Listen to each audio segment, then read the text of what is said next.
Hello, hello. Happy Tuesday, everyone. It is I, your old pal Jeff. Welcome to another. Hello, and welcome to another morning stream. My name is Jeff, and with me, as always, you guys. Hey, Mango. I saw as I was logging on, I saw a little bit of the text chat, and I just want to say I'm terribly, terribly, terribly sorry. I can't even. I mean, I can't even begin to fathom the depths of your pain and despair right now. I'm so sorry. Welcome back, Mr. Set Sail for Butthole. Yeah, man. Now I added that chat. Everybody send love to Mango for sure. She suffered a tremendous loss in her family very recently. This is my first live stream from not Pacific time. It's nice having this 9 a.m. instead of 6 a.m. Should I?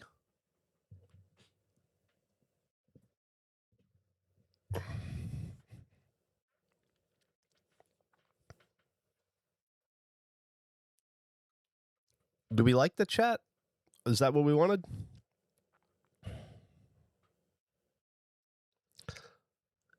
Thank you so much for welcoming me back. Yeah, sorry I couldn't be here yesterday to stream with y'all or to do the break show, but I was I was getting a colonoscopy.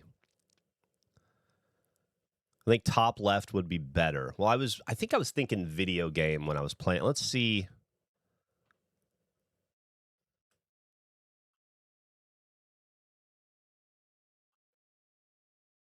May need resizing and a move around later. I think chat top left would be better, but this is good. I'm not a fan personally, but I don't watch the VODs, says Marnette. It just seems big and hard to read behind the white on white. But I guess that's what it is. I don't know. This is a test. This is official. This is a test stream, I guess, anyway.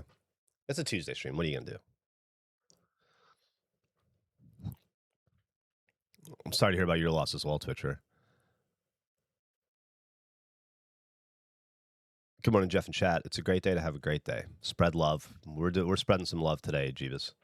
We're definitely doing that. Thank you, Tui Music, for that sub.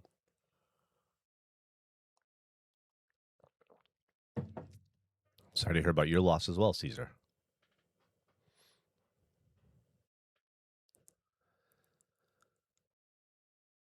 Mr. Sistfista is supposed to buy a bidet. I'm going to do that too now that I got the new house. Get back in bidet land. Did I make a Miralax shaved ice? I didn't. I didn't.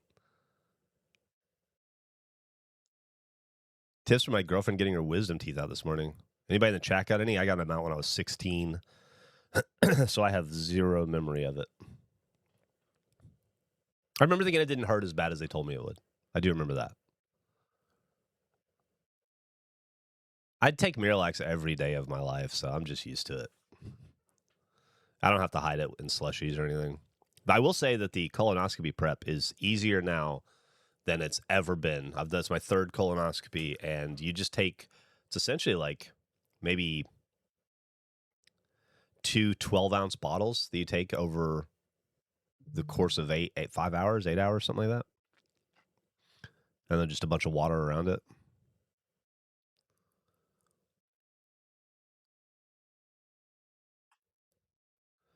Don't go to Disneyland 3 days after procedure. There you go.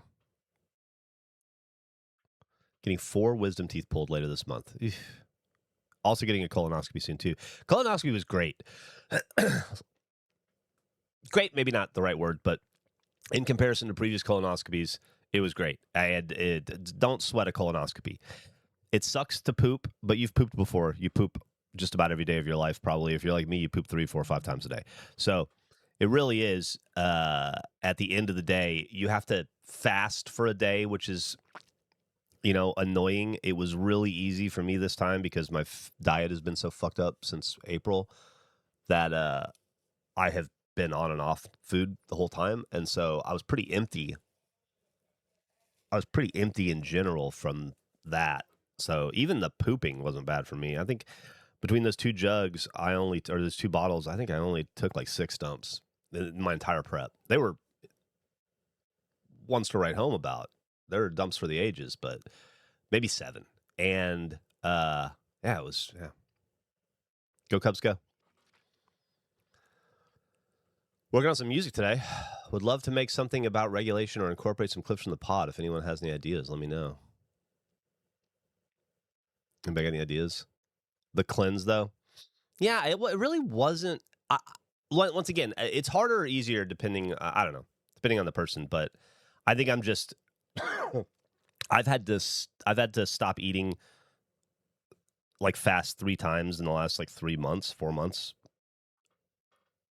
This is August, April, May, June, July, 5 months. And so I'm pretty used to it. And I think I'd cleared my system out so much that the pooping wasn't even really bad, you know? And it sucks to not eat for 3 days, essentially. But like I said, I had just done it like 3 weeks prior. So I was like, oh, okay.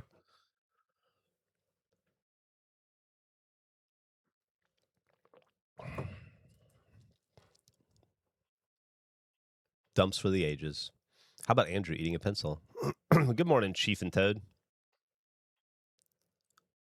I do think it would be funny. I pitched this to the guys, I think in a podcast, so it's probably already come out, but I was saying that I've run into people who think that the Eat the Pencil shirt is a band, Eat the Pencil is a band, and if you don't tell them it's not, they might continue to think it's a band. So I like the idea of a bunch of bands out there all called Eat the Pencil that all play music, or different bands that just have songs called Eat the Pencil. I like the idea of somebody going like, I'm gonna check out that Eat the Pencil band that I saw that guy in the coffee shop. So that shirt he was wearing. And you go to Spotify and you search up Eat the Pencil and you're like, why are there 7 different bands called Eat the Pencil? What is that? What the fuck? You know, or like, why are there 11 Eat the Pencil songs on Spotify? I think that would be funny. You know, you stumble into some niche that's flourishing and you had never heard of, and it doesn't make sense, but you see like this, I don't know, like wealth of production around it, and you're like, how could there possibly be 15 songs called Eat the Pencil? What does that phrase even mean? Yeah. Congratulations on your PC. I care, Mr. Sister Fisto.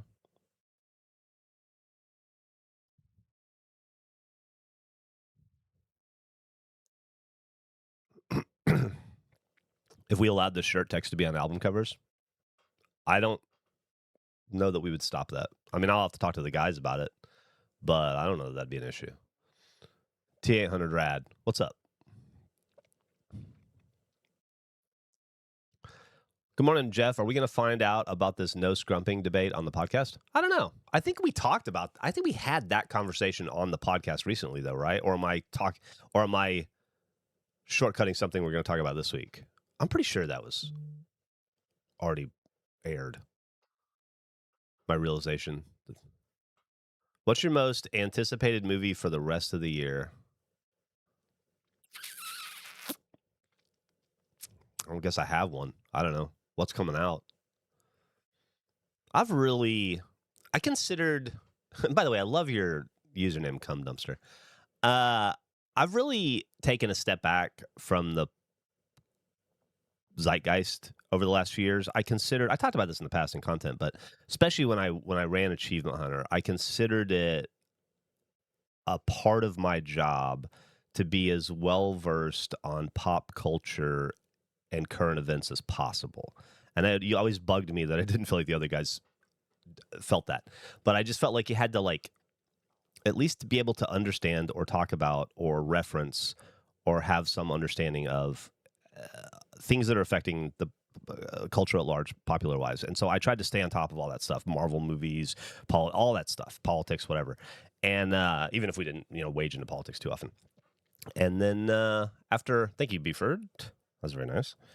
After I left Achievement Hunter to be a creative director, I felt like I could stop doing that, and it was like a tremendous relief to like turn that valve off, and I've never wanted to turn it back on. And since I did that, I've just fallen off on. I know. So I was just thinking the other day, I see so many posts about the movie Interstellar, the Nolan movie Interstellar. I read tons of Reddit threads about what Interstellar means, and I've read probably 5,000 words maybe 10,000 words on Interstellar, and I've never seen the movie. And I realized I've never seen most of Christopher Nolan's movies. I've never seen a lot. I'm pretty out of it. Pretty out of the zeitgeist.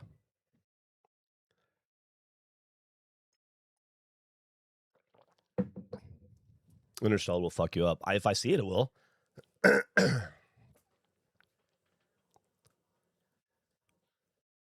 Yeah, that hurricane, that earthquake stuff was really. I found it hard to watch. I avoided a lot of it.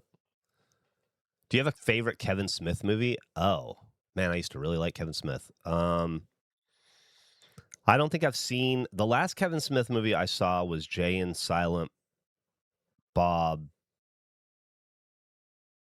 The last Kevin Smith movie I saw was Dogma. What came after Dog? No.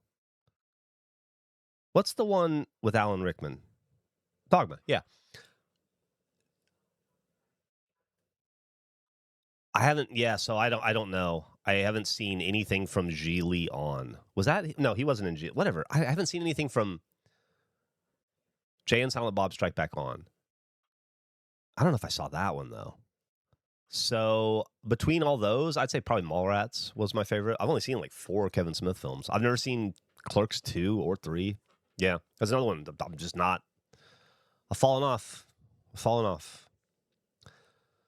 Movies as a whole do not interest me whatsoever, says Mark the Frog. And I don't know if it's just the current marketing for movies. It's just so hyper pervasive and product placement infested that it just powers up the cynic in me, or if I'm just a boring person that can't relate to movies anymore. I don't know that that's true at all. I don't think you're boring, Mark. I think that I'm similarly, I have, irrespective of like trying to stay up on cultural stuff or not, I used to go to the movies 3 times a week, you know, as much as 5 or 6 times a week when I was younger. And now I go to the movies twice a year, maybe 3 times a year.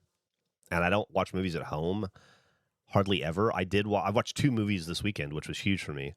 And I didn't particularly enjoy either of them, if I'm being honest with you. And they felt like a waste of my time. I watched The Death of Robin Hood, boring.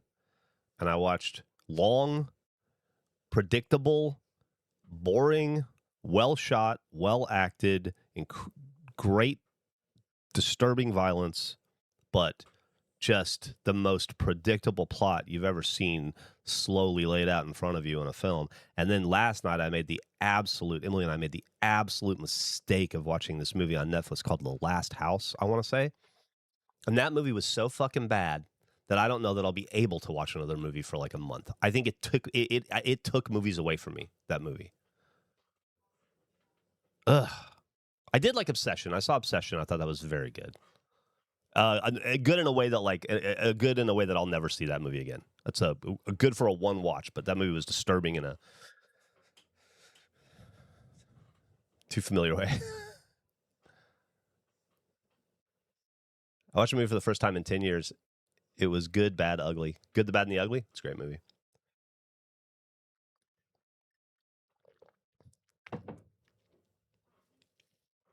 Didn't see Project Hail Mary. Probably get around to it eventually.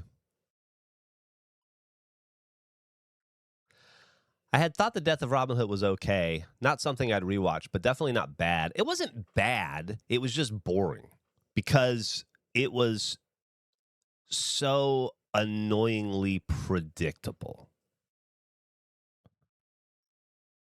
I thought.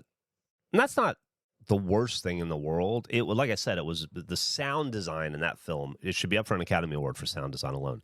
Visceral, encompassing, loud, sucks you into the moments. The violence was intense. The acting, I think, was pretty fantastic across the board. I just thought it was long and plotting, and I didn't particularly give a shit about a single person on screen at any point.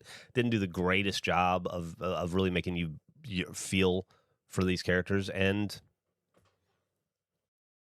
it was just like waiting for the shit that you knew was going to happen, and I hate when that happens in a movie. I hate when you get taken out of a movie by the structure of it, and then you just have to just watch an outline that you already know exists.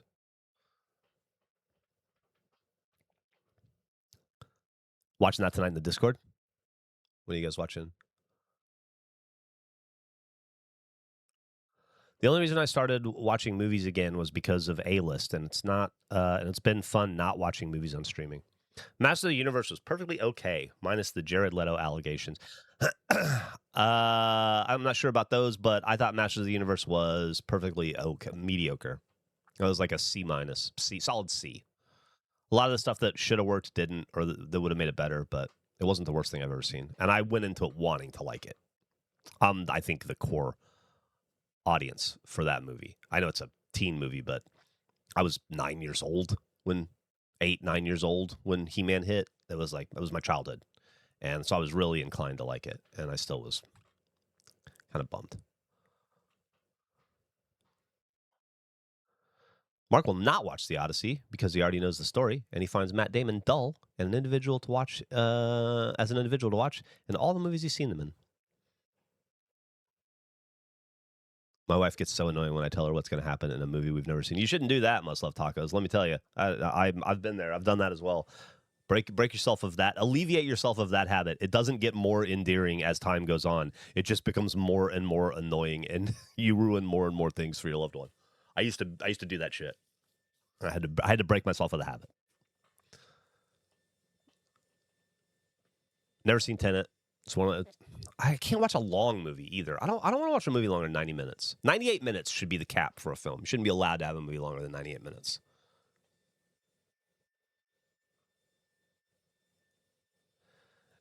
You know he's going to die because it's in the name of the film. Yeah, no, I understand that. That's not what I'm talking about. It's more about the redemption arcs, the different character subplots, how it's all going to play out. Once you like catch the vibe of the film in the first like 7 minutes, you can go like, okay, here are the story beats, and then you just kind of feel them happening in order.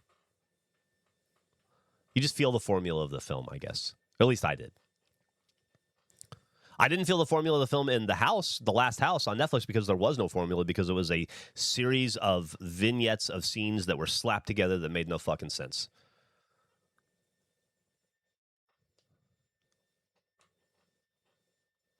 Do you like Linklater? Yeah. I mean, I haven't seen everything he's done, but I've liked what I've seen. I moved to Austin because of Richard Linklater. In a lot of, I mean, if you really boil it down, obviously I'd moved to Austin because I got stationed at Fort Hood in the Army. But I got stationed at Fort Hood in the Army, which was a place nobody wants to go, because I requested it. And the guy, when they were doing duty stations, he asked for my top 3, and I gave him number 1, Fort Hood, Texas, and he goes, "You want to go there?" And I was like, "Yeah." And he goes, "Well, you're gonna need the other 2." But I gave him 2 others, which were like, Germany and fucking New York City, or where, ridiculous pipe dream stuff. And then I got Austin, and it was all because I saw Dazed and Confused when I was 16, maybe. And I thought, if that place exists, cab drivers talk about existentialism. People just have heady, thoughtful conversations, and they just seem kind of like the wandering beatniks that I had been reading about in my William S. Burroughs and my Jack Kerouac books. And I just thought, I got to be there. So I guess in theory, I guess in reality, I live in Austin because of Richard Linklater. So I have to consider myself a fan.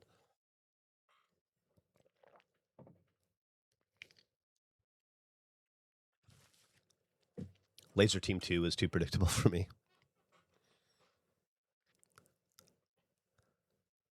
Really enjoyed Dust Bunny. What do you think about the Super Trooper movies, Jeff? I like the first one a lot. I've watched every Broken Lizard movie with the hope that it'll make me laugh as much as Super Troopers 1 did. And I will continue to I haven't seen 3 yet, but I will continue to watch all of their movies in that hope.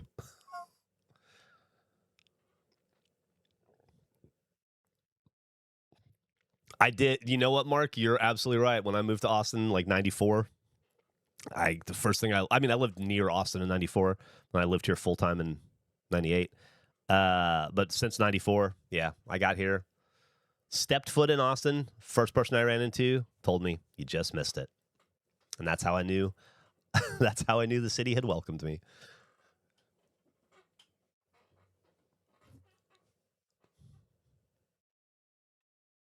OG Super Troopers. 2 was okay. 2 was okay. I thought that there was some good stuff in Beer Fest. That was probably the next movie of theirs I like the best. I can't tell you one thing from Slammin' Salmon, or was it Club Fear? Was the second one they did? I remember one line from Club Fear being funny, but are you gonna arrest me? Are you the fun police? Are you gonna fun arrest me? Something like that.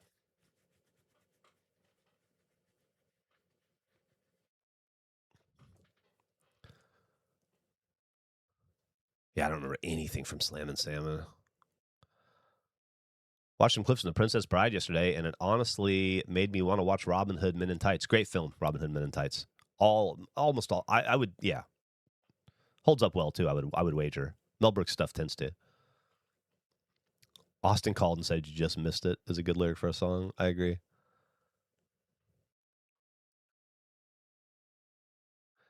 Martha Frog has not laughed at a single Adam Sandler movie. I cannot count myself in that club. Billy Madison and Adam Sandler, or Billy Madison and Happy Gilmore, or two of the funniest movies I've ever seen in my entire life. But it also is probably because I was 18 and 19 when those films came out. I saw Billy Madison in the theater on base maybe 5 times because movies were $1 on base. God, I remember then Tommy Boy came out. I was on deployment in Fort Irwin, the National Training Center, and I was on base for a little bit, and I had like a run where I had free time, and the cool thing about being a journalist in the Army is you're often your own boss. You often get deployed, or you often get deployed, of course, but you often get attached to other units. I was with a small public affairs detachment. There were 5 of us, right? 4th Public Affairs Detachment. So there were 5 journalists in this little group, and we lived with, and we're part of the 1st Cavalry Division, a division in the Army that had, I don't know, 50,000 soldiers, 40,000 soldiers maybe. And so the 5 of us, our job was to cover anything of consequence that happened among those 40,000 soldiers. So as you can imagine, we were always busy going places. And because there were only 5 of us, very rarely did 2 of us go anywhere at the same time. Like when I would go to Kuwait, 3 of us would go. And then 1 of us would leave and 2 of us would stay. When I would go to like Panama or to fight forest fires in Montana or any of those deployments, solo dolo. So I would go to the National Training Center at Fort Irwin, California a lot by myself, and then nobody really knew what to do with me, and I didn't really belong to anybody. And if I stood out, people would put me to work. So I was good at hiding, and I was good at doing my work quietly, staying busy, or making it look like I stayed busy, and flying under the radar, because I learned pretty quickly that if you look like you are free and there's nobody actively yelling at you in charge of you, somebody will find really shitty work for you to do. Like, hey, you're not doing anything. Go empty out every trash can on base, that kind of stuff. And so I would hide in the movie theater from time to time. And so I saw, this is a long way of coming around to say that when I was at the National Training Center in Fort Irwin, California, I saw Tommy Boy 6 times, I think, in the span of 1 week. Because it was $1 and it was a place to hide in the air conditioning. Then nobody could find me.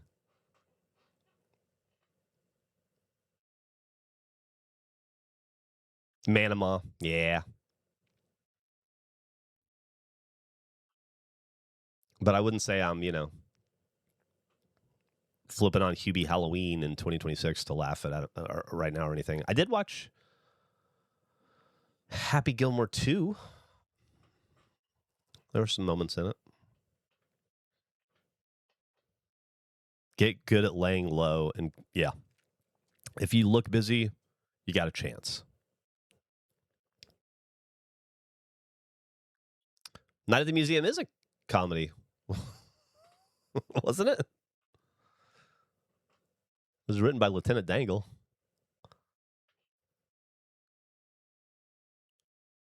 Favorite sneaker of all time? Oh, I don't know. Vans, probably. I just can't wear them anymore. They hurt my feet. And they kind of got ruined.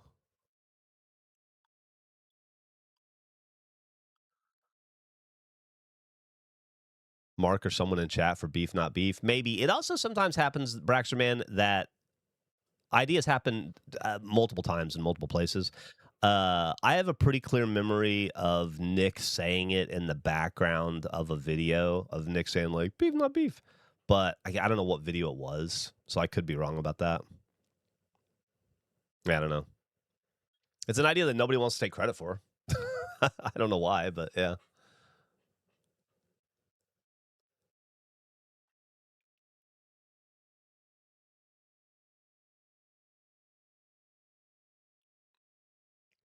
The Rays nail gets hammered. Formerly Yeti, good morning, everyone. Hope yesterday was a good day. I enjoyed Happy Gilmore too. Felt a little fan service. It's got to be fan service. There was some stuff that just bugged me about it. But overall, I thought it was fine. It was about as good as all of his movies are now, I would say.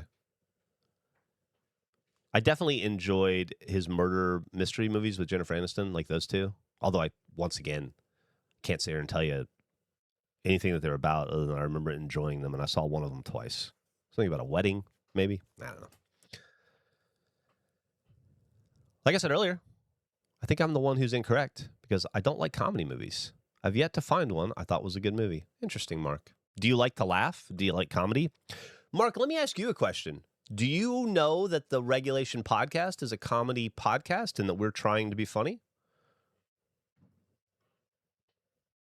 This is where we find out Mark thought that like we were serious.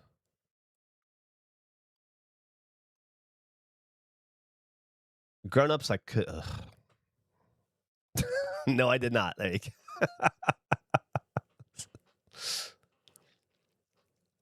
We're trying to solve the mystery of what makes Mark the Frog laugh.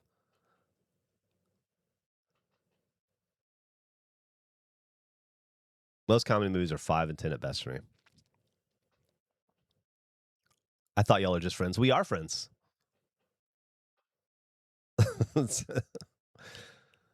More or less friends, depending on the week. It started as a true crime podcast to solve the mystery of the VCK and to catch a a criminal, but it evolved into what it is today. Mark seems like a Monty Python guy. You know what? I totally agree with you, Cum Dumpster. He does seem like a Monty Python guy. And I hope he wouldn't think less of me. If he is, I hope he wouldn't think less of me hating Monty Python.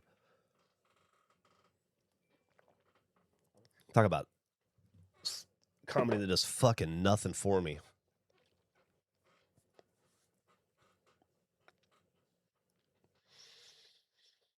I grew up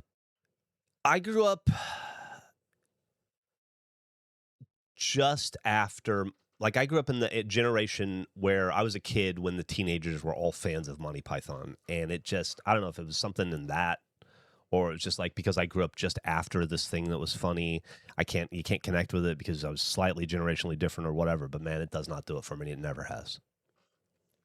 I've been pretty. I know those are fighting words, and I've been pretty loud and proud about it. I've never hidden it. I've talked about it on the RT podcast a ton. Never got it. A lot of people, and I've heard all the arguments. This is what it is. They've never made me laugh. Ferocious bunny rabbits, Ministry of Silly Walks. I get it. Not a one of them made me laugh. I grew up in 1975. I saw Holy Grail all the way through before I was 10, probably. Airplane's great. I love Airplane. This guy hates whimsy. I like British comedy. I just not that one's just it just doesn't it just didn't touch. And I like all those people. Listen, I think John Cleese is the fucking best. I love John Cleese. I love Terry Gilliam. Just didn't like that thing. Thank you, Arcalargo. I've seen a couple of episodes of Black Books. Not enough to remember if I liked it or not. Just know that I've seen maybe 3 episodes.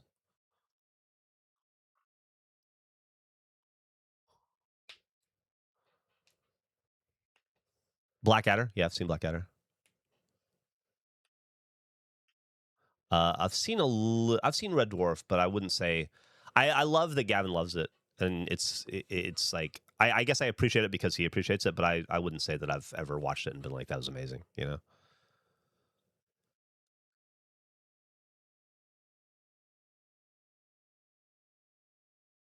Today's my first day as a therapist. Hell yeah! Congratulations, Red Jeep Jedi. That's exciting. Are you about to get going into therapy? Or like, are you starting your day? Fucking tongue tied here. Are you starting your day and you're like about to have your first day as a therapist? Or are you like on your lunch break and you're like, holy shit, half the day's over. I can't believe I just did half a day as a therapist. Or are you like, mind is blown. It's 5:30. I just did a day as a therapist. I'm gonna eat a kebab and fucking hang out on Twitch. Where are we in your day?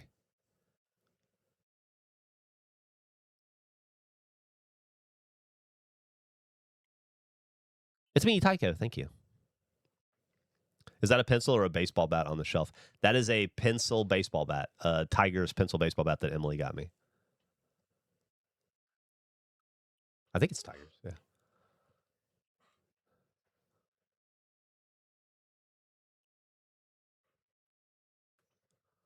Was I a Kids in the Hall fan? Huge. Huge, huge, huge. Watched all the post Kids in the Hall stuff, the HBO show, like the couple of shows they did in the mid 2000s. Yeah, I never saw them live, but I always wanted to. Jackass was a foundational part of your childhood. It was a foundational part of my 20s for sure. That was, I would say, one of the biggest things of for Gus and I. We were 22, 23, you know, when Jackass hit. That was like we were just it was a big inspiration to a lot of what we did. A lot of like I don't well, I think Rooster Teeth and all that still happens without Jackass in the world, but I think Jackass inspired us in a lot of directions and probably colored a lot of how we approached content going forward. For me, for sure. I can't speak for Gus and Bernie as much, but Mark never laughed. Whitest Kid You Know is all right. I wasn't. I enjoyed it when I saw it, but I wouldn't say I was like searching it out or anything.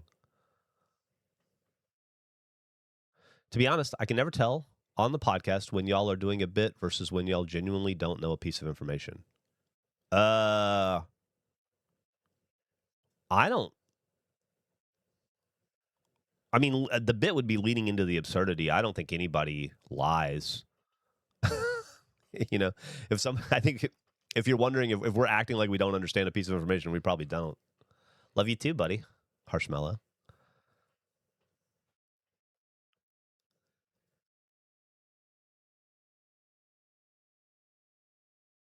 I do remember when Tiger Electronics was the thing.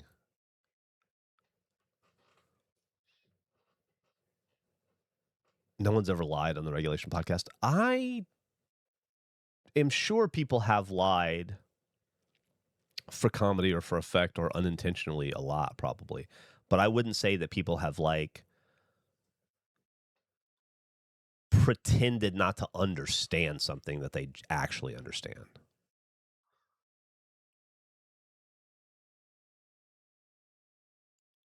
I mean, maybe, but I just can't think of it, you know? Speaking of must love tacos, by the way, I finished False Gods over the weekend. So it's great, by the way. So I'll mail this to any one of y'all if anybody needs a physical copy of it. Mark or whoever, just let me know in the mod chat, or if somebody wants to if you're not a mod, let a mod know and they can let me know. But it's this one fell apart, and so some of the pages are loose, so we have to be careful with it. You can see here, but I've kept it all together. Just wasn't well bound, I guess. But anyway, I'm happy to send it off to somebody because I'm trying to declutter my life. And now that that's gone, I'm going to start Therist. I haven't started yet, but I will start it next. So thank you, Must Love Tacos, for the book. I've cleared out the obstructions in the way. I finished the first two Dungeon Crawler Carl books. I finished False Gods. Now it's time for Therist. And I'm listening to a book called Between Two Fires that's really good. Thank you for the sub, MTZ. Reading Nightbringer right now, personally, says Vasius Vasius Del. I don't know what that is, but Nightbringer sounds like a cool fucking book. You already know where I live, Jeff. All right, Mark, I'll send it to you. It probably won't be today or anything, but I'll send it to you and sometime in the next 2 weeks. Whenever it's, I find myself at the post office with a little bit of time. Doing great, NBX19.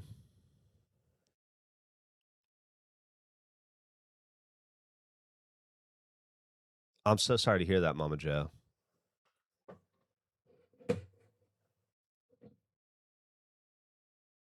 $1885 house. That's crazy.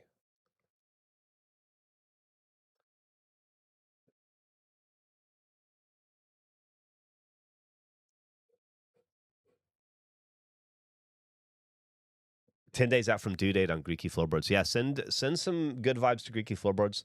Send some good vibes to Mama Joe as well. A lot of people in the chat today that could use good vibes.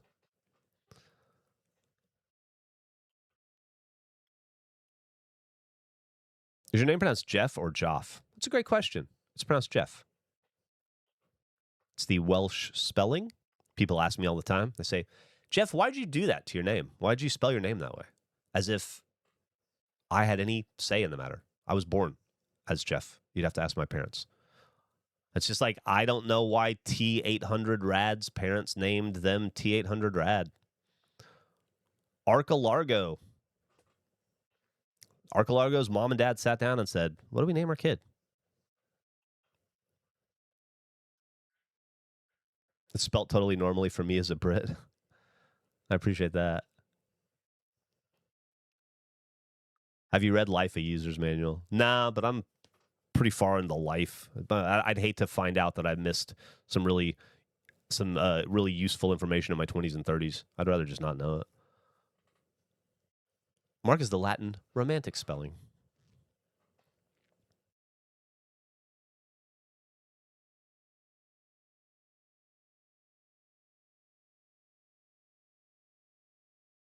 You got Ellis Island, yeah. Crazy that you're Jeff with a G and Gavin's brother is George with a J. We swapped. I still haven't met Gavin's brother. I assume he really does exist, though. I've seen videos.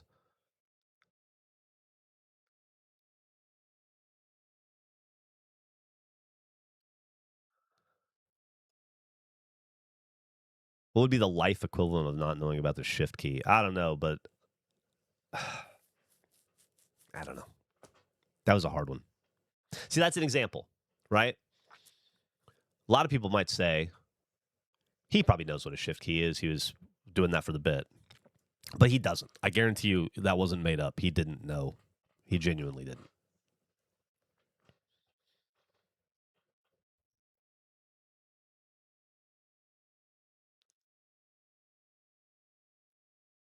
Yeah, I did. I didn't have any say in the matter. I was a zygote, and then my mom chose the name. So she liked it. And I'll be honest with you, I don't know that I've ever asked her why. I probably have. She was just here. She just left yesterday. She just came for the weekend. I should have asked her. I think she just liked it. I don't know if it was inspired by anything or anyone. I don't know. It's a good question that I just asked myself. Andrew's awesome, quirks and all. Andrew's the best of us. Text Mama Jeff now. Probably text her good morning. Anyway. Pistons will host the Celtics on October 20th at 3 p.m. Shit. So, hey, Siri, what day of the week is October 20th? It's a Tuesday. I'm not going to stream that day. I'm not going to be streaming to mods. I'm probably not going to be streaming Tuesday, October 20th or Wednesday, October 21st, because I'm going to go to that game.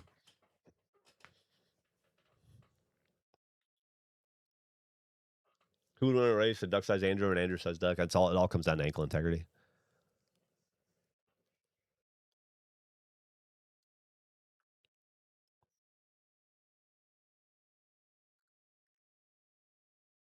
Eat those hot dogs. Drink that beer. Well, I'll drink some Diet Coke.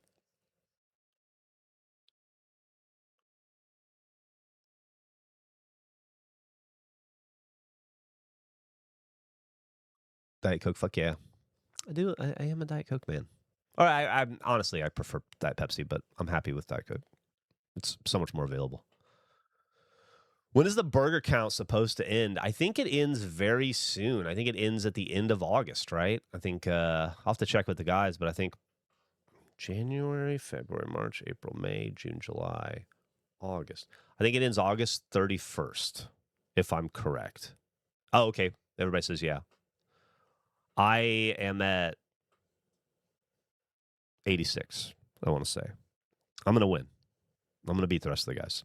Not that it's a competition. It's not. It's not a competition. If it was, I'd win. I'm surprised, to be honest with you. I'm also surprised at how many it was and how few it is, because the average was 150, they say, and I thought I could easily get that, but I didn't. I'm at like 86 or something, and that. But then if you think about 86 hamburgers in a year, that seems like a fucking lot. So it's like, yeah, bananas for next year. I'll win with 12. Next food count going to be? I don't know. I don't know that we'll do another one. Like, we didn't intend to do the second one. It was only ever supposed to be the hot dog thing, and then we just kind of fell into the burger thing because we thought that would be funny.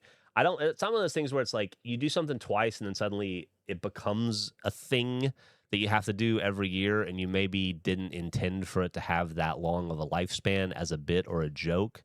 You don't want to get like locked into some stuff like that. But that being said, if we were to, I don't know, count pizza slices, that might be fun. Chicken wing count. I don't eat a lot of chicken wings. I'd be pretty low on that one.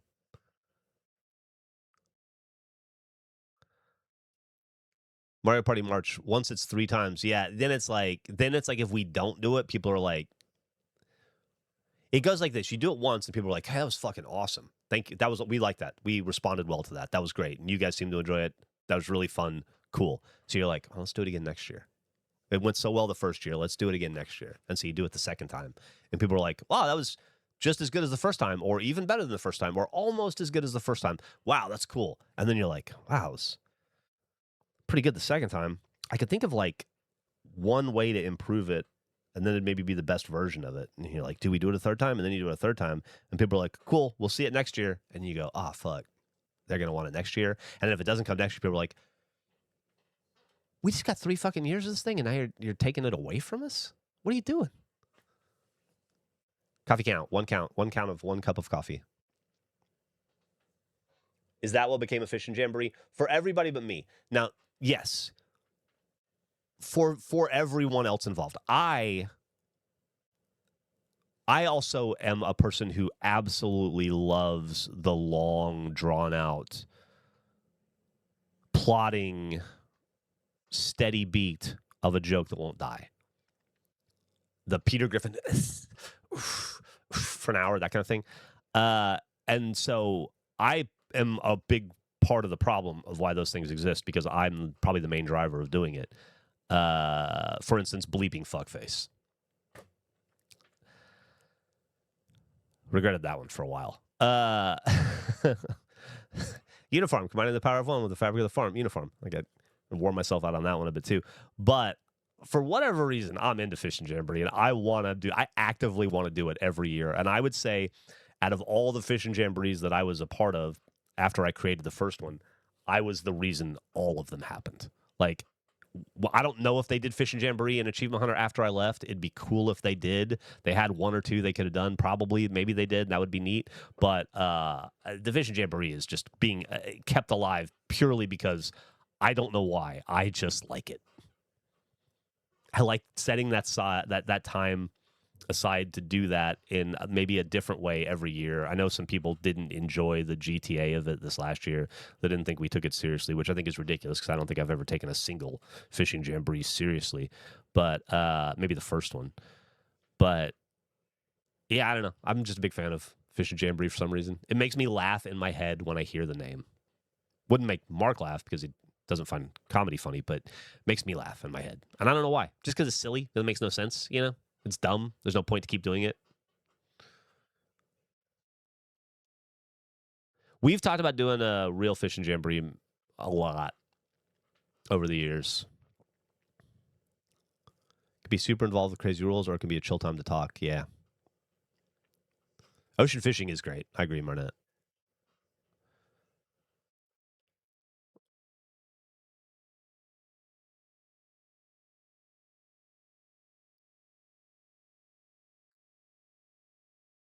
I've gone out of my way to make a very ambitious fishing spot for the Jamboree in Minecraft.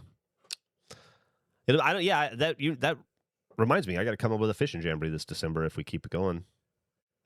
See what that looks like this year. I think we did web fishing last year, maybe the year before last. Last year we did GTA.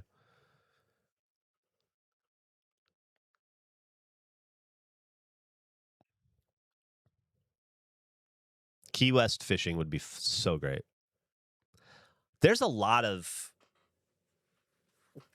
trippy type stuff I would like to do, and we were gonna, our goal has been to do our goal since last year has been to do a summer trip every year, and we are not going to make that happen this year. I think people still in the office talk like it could happen, but I don't think it's going to happen. August is pretty much done in terms of scheduling, and it would have to be moved into September. And I really don't see us going anywhere. We were going to do a Route 66 thing this summer. I just don't think it's going to happen. Maybe next year, but I would love to go back to Key West. There's a couple of reasons to go back to Key West. Fishing could be one of them. And then I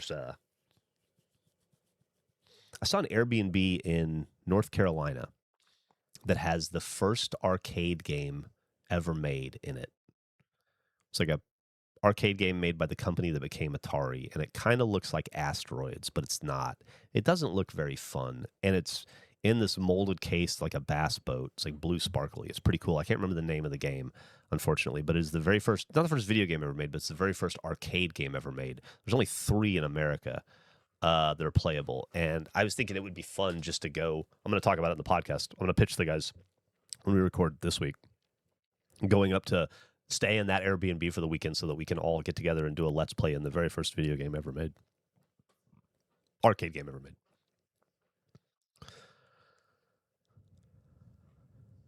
Oh, that's cool. Sean, Mr. Wick. I've always been into the idea of traveling Route 66, and I just have never. I've been on it a few times in my life. Like I drove a little bit of it in Arizona when I did the musical highway thing, but I just want to. I want to road trip it someday with these my asshole coworkers or not. I don't know.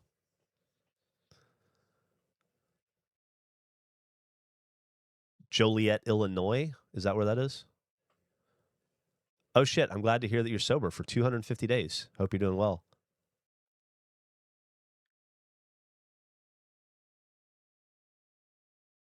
Marnette. Oh, okay. I was confused. Marnette. Congratulations. I must have missed that pin. That's fucking awesome, dude. 250. You're halfway to 500, which is halfway to 1,000. You ever like that's such a large number in terms of your own life. 250. Imagine 250 of anything in a room.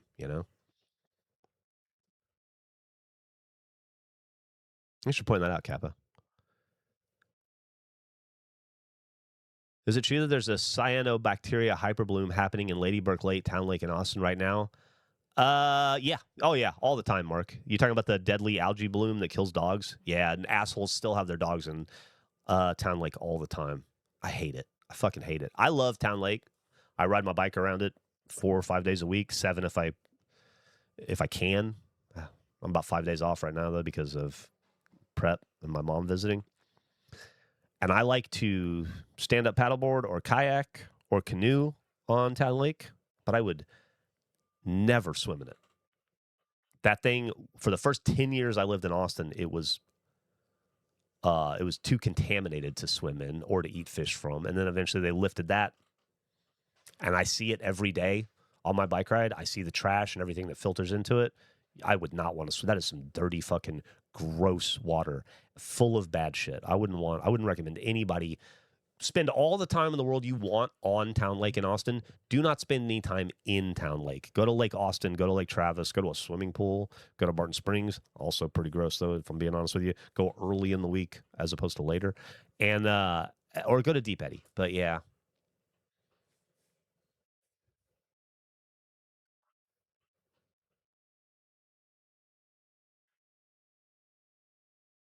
Wait a minute. Am I getting the pin wrong? Who's been sober? Who's been sober for 250 days? I want to credit the right person. Langers. I am so sorry, Langers. 97. Fuck Marnette. He doesn't deserve your credit. Congratulations on 250 days. That is a huge accomplishment in all seriousness, an absolutely monumental and massive accomplishment. You have a 1 year right around the corner. I mean, just like it's right around the corner. You'll be celebrating a year, and then before you know it, you'll be celebrating 3 years, and then 10. It's a huge accomplishment, and you should be exceedingly proud of yourselves. And I'm so sad Marnette tried to steal your valor. Mm-hmm. I'm right there with you, Axeman. I should probably play a video game at some point today, huh? We've been talking for almost an hour. A lot of the credit. Oh no, that's silly of you to say, but thank you so much, Langers. It's all you, 100% you. I don't have anything to do with your success. Don't give anybody credit for your accomplishments. That's all 100% you. You're the strength that made that happen. Time myself out for 5 minutes. I'm sorry, Marnette. I just saw your name up there on it makes sense that you would pin it, and that's why I would see it. I'm just dumb. I went back in wisdom teeth surgery. You started, so now I get McDonald's breakfast. Well, at least you get to eat. Be a minute for her. Sobriety, I think, is very tranquil. It certainly can be. I definitely feel more at peace than I've ever felt in my entire life by a country mile, but I don't know how much that has to do with just where I am, age. Sobriety definitely is a big part of it. I'm not trying to minimize my sobriety in any way whatsoever. Would never do that, but yeah.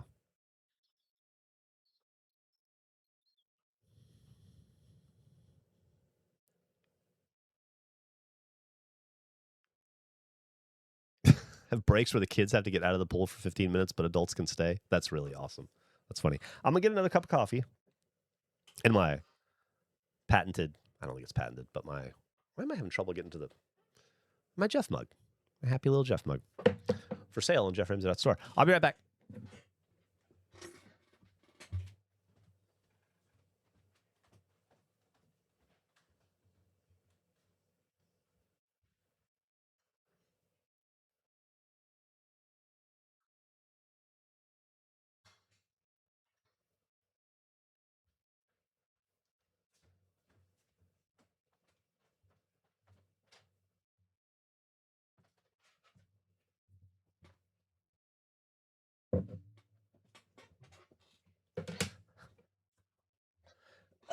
Maybe I'll do a little show and tell, and then we'll play some retro rewind.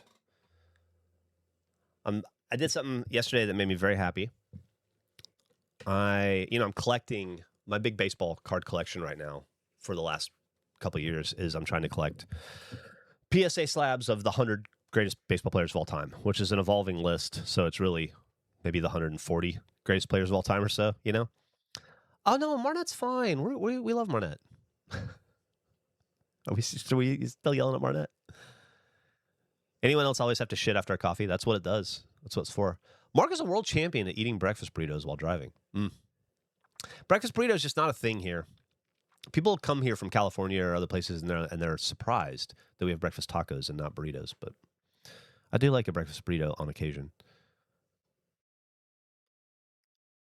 I cannot control when ads go. I can delay them, yeah. Or stop them early, like 3 times a stream, I think.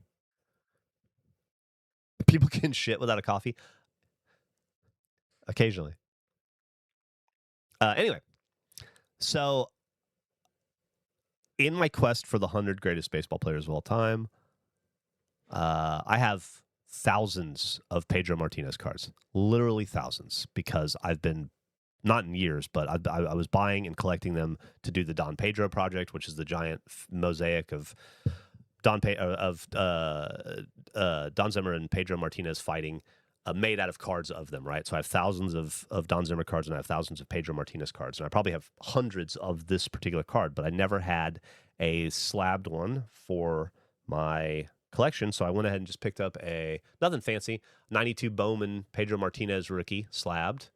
I might not be a rookie, actually. I think it is. Might just be a second-year card. But anyway, I just wanted to have one for the collection. Not a great card, but it's a lovely card, but not like a crazy expensive card or anything. But another one on my list, because I'm up to like, I probably got like 65 now, somewhere in that area. And so I'm up to Manny Ramirez is on the list, or at least on some of the lists. And so I went to look and see how much a Manny Ramirez rookie is, Topps rookie, PSA 10 graded, because he played in my lifetime. So I figure it's a junk wax card, can't be too expensive. $70 for a Manny Ramirez 1992 Topps draft picks rookie card in PSA 10. But you can buy a box of 92 Topps for, roughly $30 on eBay. So I thought it would be way more fun. Probably, if I get lucky, I'll save a little bit of money in the process, probably break even. But it would be fun to buy a box of 92 Topps and just rip them and see if I can pull my own Manny Ramirez rookie and get that slabbed and graded. And there's a moth in here. And so I bought that box. It came in yesterday. I opened 4 packs, and on the 4th pack, I got my card. And it's in great condition. It's even, sharp corners. I think it will grade a 10 potentially. So technically, with the grade cost, I probably am into this guy if he's a PSA 10 for $45, $50. Ah, gross. Ugh.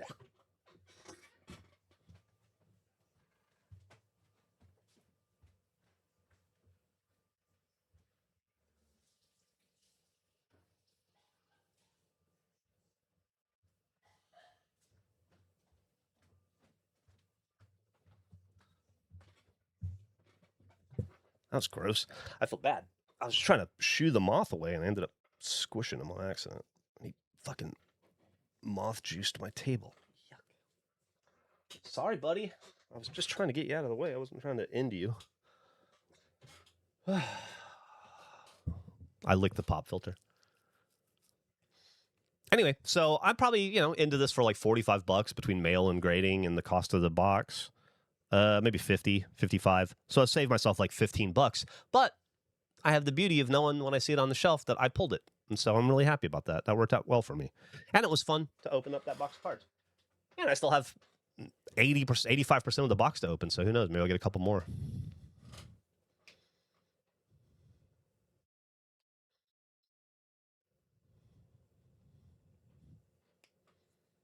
Moths are extremely fragile. I guess so.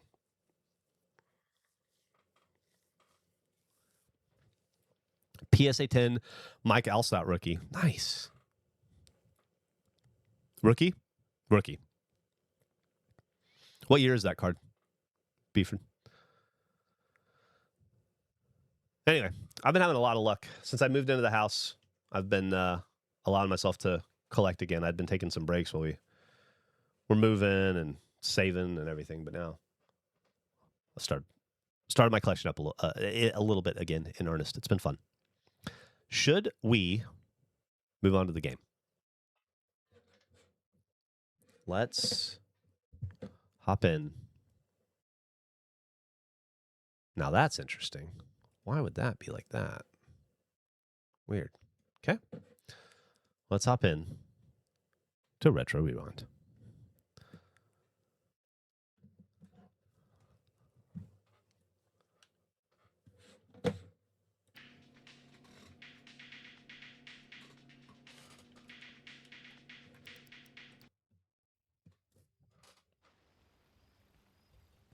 Jeff, is there any hockey players you plan on collecting? That's a great question. I kind of collect the Red Wings in general right now, but I'll have to take a look. I haven't considered. I mean, I was pretty pro Larkin until the offseason. Now I don't know.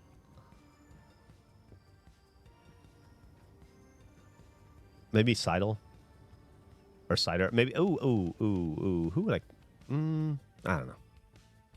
All right, let's see if we can refamiliarize ourselves with this store. It's been a couple days. It's 8 a.m. Is there any business going on over here? Nothing over here. Today is, oh, yeah, there's the weird auto thing going on. Okay, you ready for work? Let's say hello. God, I can't just say, like, how's it going, huh? It's either do a different job or you're fired.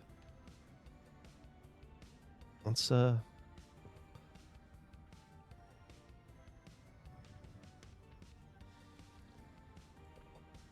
Bruins and former Bruins. Yeah.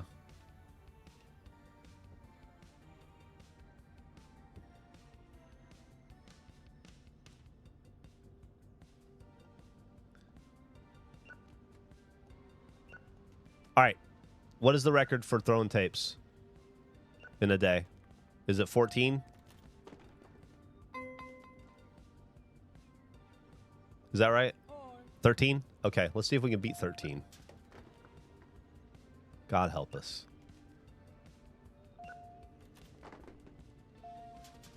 So far, so great. All right, we've got our new releases back. Hey, man. You made me do that.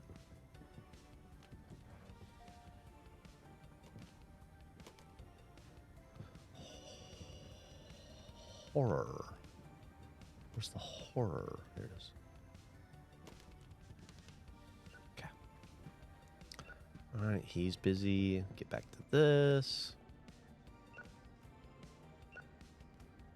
All action. Uh-oh. This one's reserved.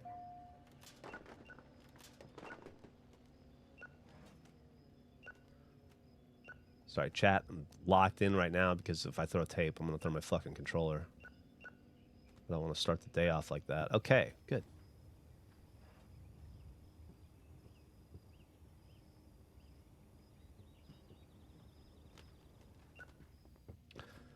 Jeez Louise.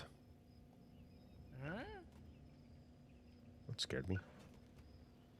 Oh, is somebody asking for a question? Oh, okay. Just a second, sir. I'll be with you in just 1 second. Here, what can I help you with? I reserved a copy of, visiting, yeah. And there you go. Okay.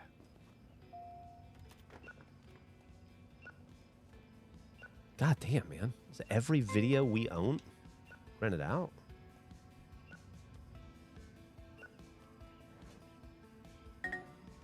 Late. Charging your fucking fee. Okay, let's do these bad boys.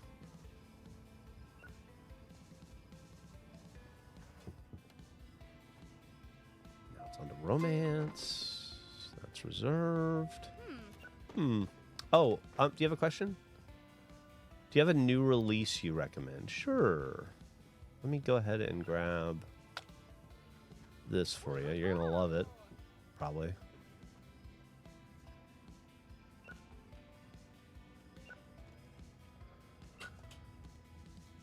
This is never going to end. We're doing this forever. It's crazy that... Oh, that's pretty far before we got one. It's crazy how far they make you wait before they give you a second employee. Okay, hands are full. What can I help you with? Yeah. Sure, I'll get you that. Let me just...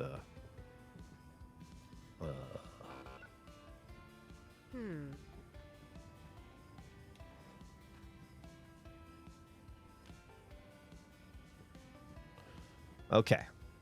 God damn, man. Can we just... Okay. Okay, there's something on the moon? Is that what you said?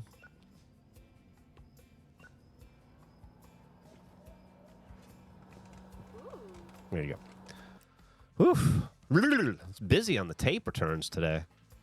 Might be time for a new employee. I agree, Mr. Fro Mustache, but it will not let me get one. I think Lord of the Rings was... I don't know, I missed it.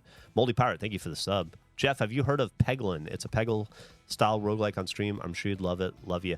I have Moldy Pirate. Thank you for recommending it. I have played it on stream one time, I believe. Maybe two. Yeah, back in the day. Cute game. I know. Technically they're not, but I'm moving them down. It's a thing. I don't have any of the drama new release on there anymore. And then when the new it's a price. You put the most recent one, 2 rows, one after that 1 row, one after that 1 row, and then you just... Do you see the trailer for Over the Hill? I have.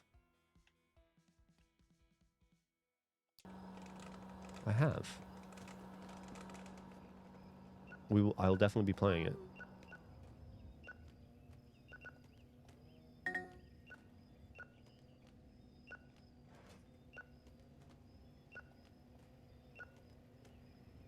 Man, what if we... I shouldn't jinx myself. Okay, I'll be with you in 1 second. Drama, science fiction. Science fiction. Drama.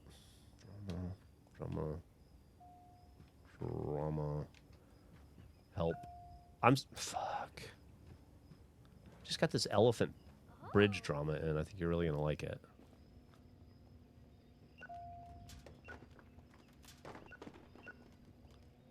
Poetry is Dead. That was the first new release we had.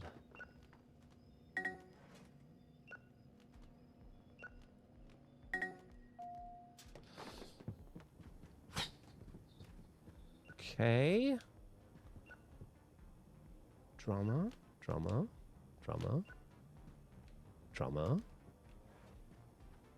Ooh la la. Ooh la la.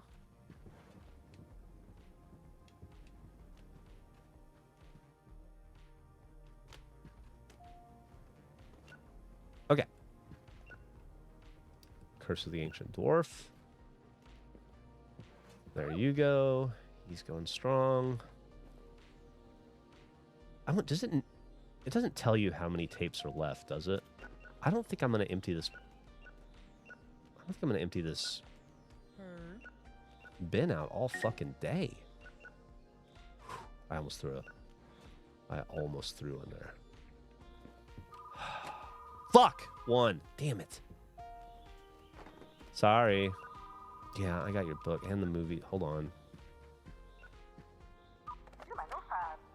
It's good. It's good. I just threw a tape. I was trying to go a whole day without throwing a tape. I threw my first one. How's everything with you? Good.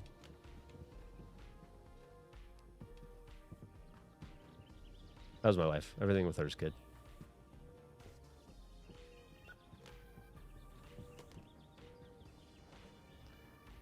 Uh-oh.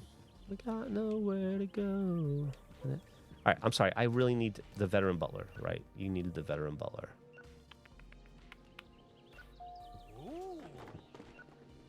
Still going. Jesus. We literally... I should have done this before we opened. 2.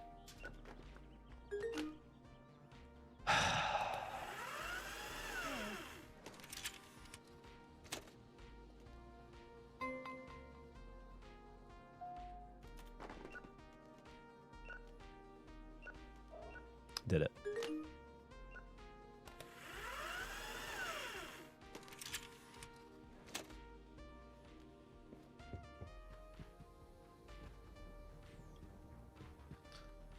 Ah, the old vampire doghouse.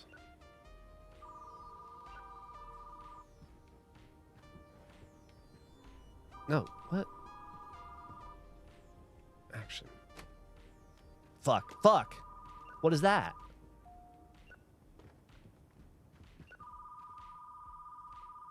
Fuck.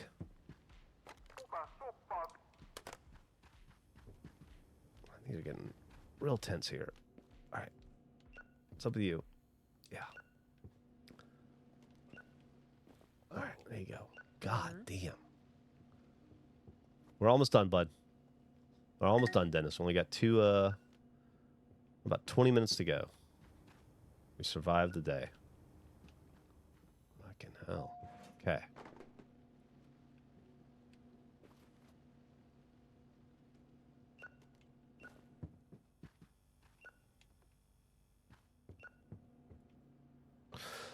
All right. You know what's really funny about working in a lot of really expensive houses, like $750,000 and up? There's always repair trucks going up and down these neighborhoods fixing things like how I am today. Now, do you think it's that because...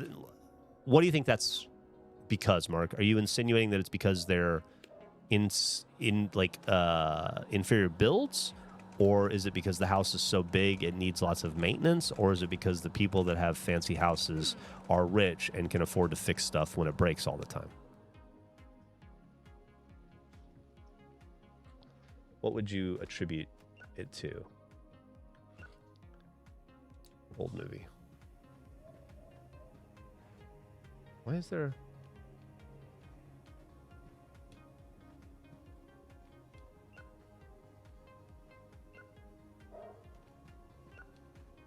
Old as hell. Wow.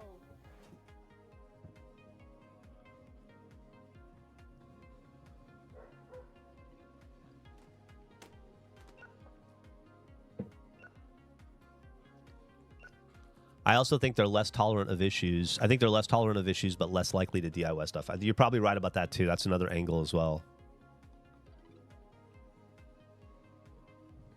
Thank you for the sub, Dairy Larry. It's a great name. Busy day at Gooftown. Movies and whatnot.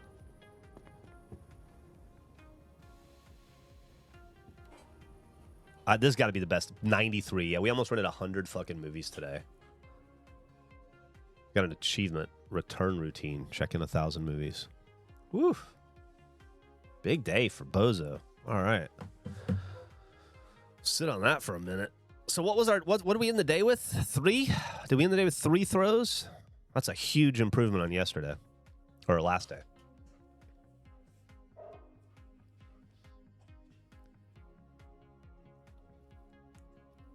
If the NPCs could move the movies around to the wrong shelf. Oh, God. Thank you for the sub, hey. And by 3 throws, are they accidental throws? Yeah. Oh, they're all accidental. 13 was the whole stream. No. Oh, was it? Oh. I thought it was just a day. Is it the whole stream? I thought it was just a day. I think it's just a day. I think it's just a day.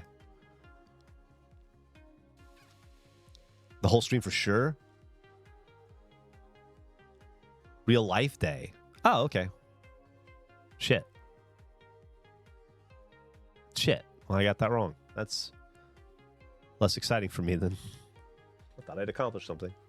Well, if I just stop the stream right now, I win. We could just end early today. That'd be fun. Be done. 3.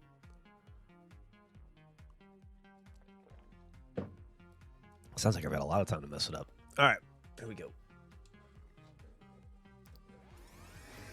Oh, we're gonna not level. Leaves are falling. Day 22. What did it say? Check my what? I wasn't even looking.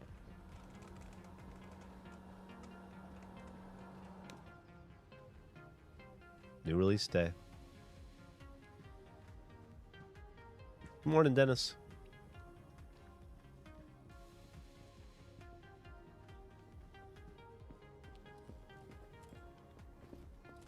You and me both.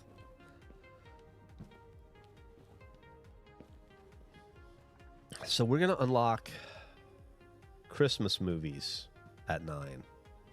Or we did unlock Christmas movies. Let's see.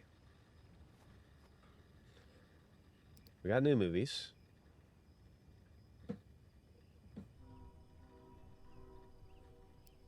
Let's buy 10 of these bad boys. That always works out well for us. Buy. Market. Xmas. Get. Buy. No space available in the loading zone. Interesting. Didn't know that there was a... Guys, we need a... Alright. We got a new releases. We got romance. We've got adult. Fuck. We're going to figure out where these Christmas movies go. Thank you. Okay. Do we need... Could we... We have a lot of money. So we could, in theory... Make this... Let's just make this Xmas. Let's just make this Xmas. How many Xmas movies do we have? Probably just 10, right?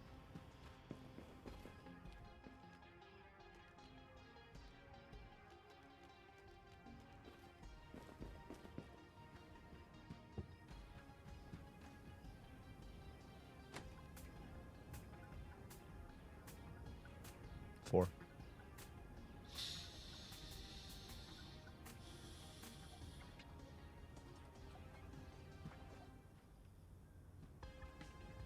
That's a 1, 2, 3, 4. 1, 2, 3, 4. A 4 and a 4. What do we have on the shelf over here? We got a... Oh, those are just movie things. Okay, a 4 and a 4. 4 and a 4. If I need action, we'll up one of those. In the meantime, let's put our flats. Let's remove...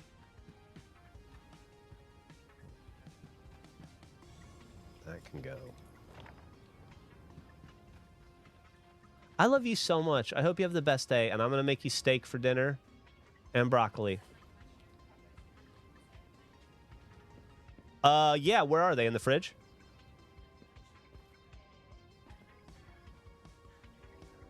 Oh, okay. Yeah, I see what you're saying. Yeah, I'll take care of that. Is the steak still in the freezer? I can take it out too. I was just asking.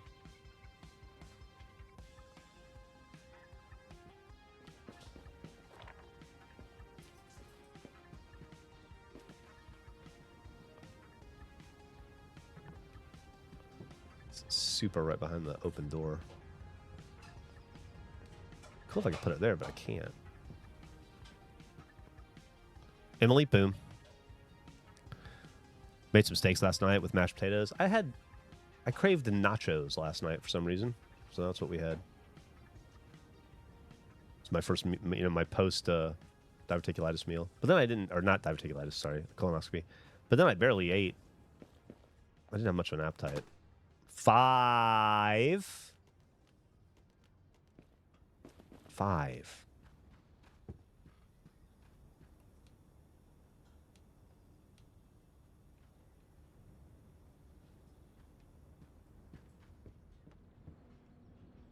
You know what I can do? I'll make him do the return station for a bit. I love you, babe. I'll see you later. I hope you have the best day. I hope everybody's nice to you, and if they're not, tell them they'll have me to deal with. Okay. Stay sweet.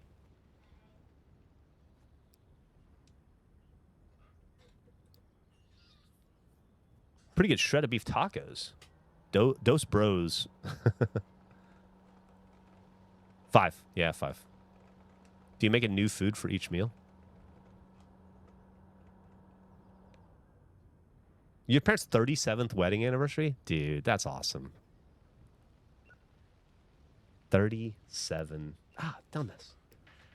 37 years. That's a long time. Should we add some more accoutrements?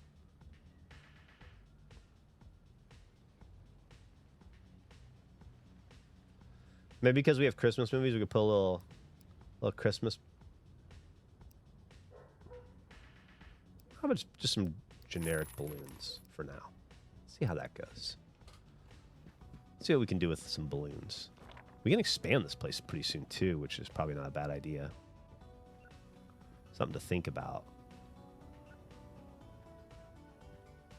Wish I could put stuff right here, you know? What if we... Let's just put the balloons right here. Yeah, next to the porn. There you go. That's good. We have $2,000. Should we expand? Let's look at expansion. Let's see what that gets us. Here's where we are right now. We go out this way. Wait, where's our front door? All right.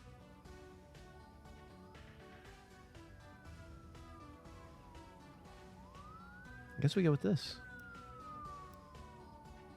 Do A.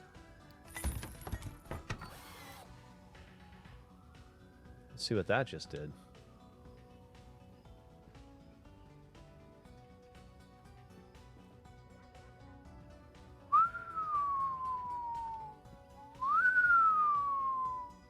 Would you look at that? Wow. Well, that's gotta move. Here's what we'll do. Until we need the space.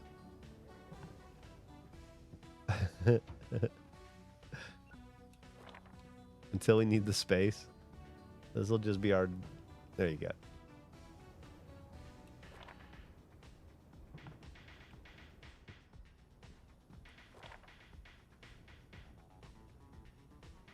What? Those don't count. It's only tapes. Oh, this is gonna have to go up. Watch movie or die. No, I'm a new customer. I walk in, I go, wow. Weird floating poster. I'll do something about that.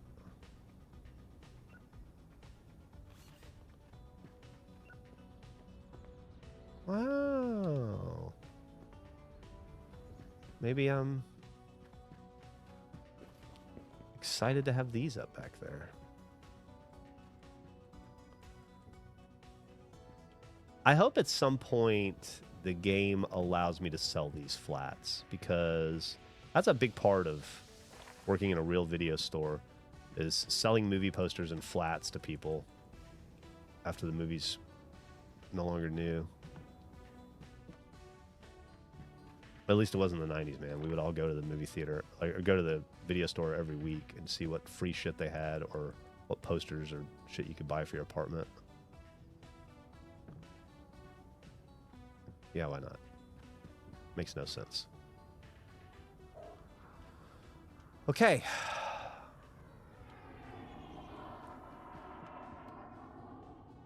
Help them out.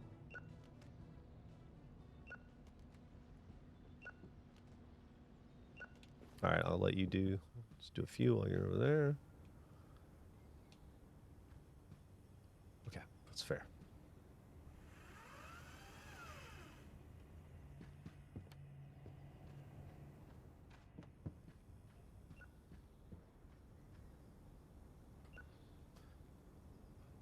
Did the same in the 2000s. Loved movie posters. Me too. Me too.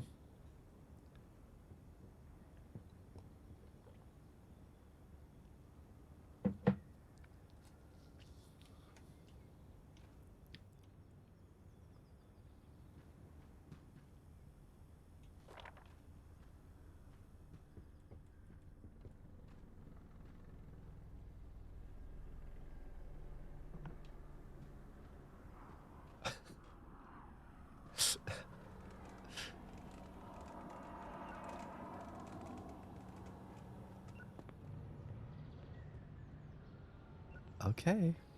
God, he's still going on these things. Broken. Not a problem. Throw that away. Help him out so that we can get the fucking day going.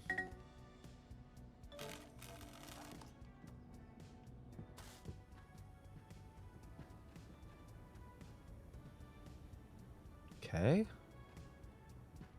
He still seems... Oh, we're almost done.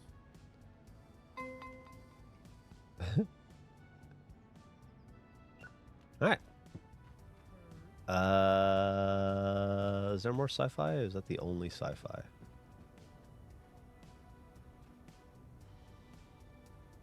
Huh.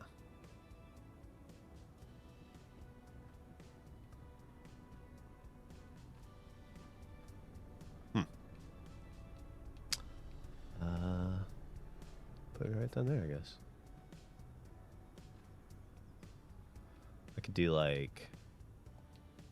Seems like a lot of work for one sci-fi movie. How much drama do I have?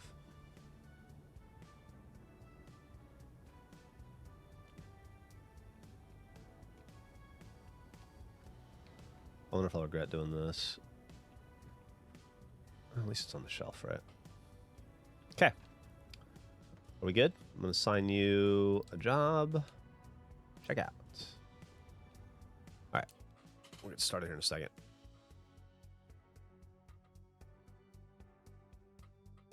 Got to save those broken tapes in the back. Do we really, Brief Relief? What's the point of that? Is that true? Can I... Is that true? I've been throwing them away. Because the game told me to throw them away. But if... Is it like a thing I can repair or something? You get a repair station later? Okay. Then I will not throw another one away from this point on. By the way, now that we're hour and a half into the chat, how are we feeling about the text overlay over the game? We still good with that?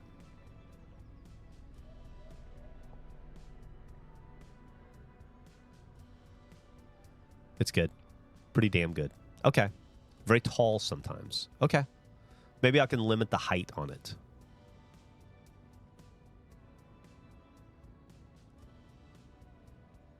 Maybe a little less tall. I wonder if I can... You know what? We'll deal with it later. I'll figure out how to limit the height on it tomorrow. Okay. I guess we should start the day, bud.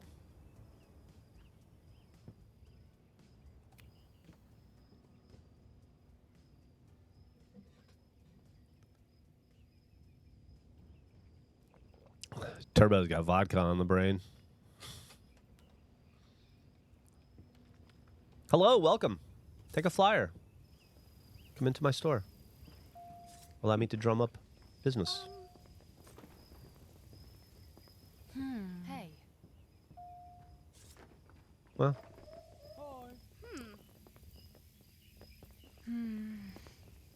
You got our tape already. A lot of people were in the same clothes today. Take that. Only tapes count.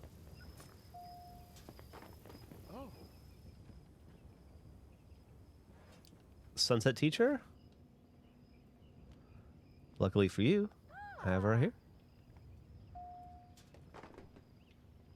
We got a new Christmas section, and then we, due to some complaints from local clergy parents, we've moved the porn section into the back. It gets its own section. So, with some changes around the shop. Whoa! I think it would be better if it was over your camera, on top of it, not overlaying it. If it was over your camera, on top of it, not overlaying it. I don't know what that means. On top of... Oh, I see. On top of it. Oh, move to the left. I see what you're saying. Just above me. Yeah. Could fuck with that.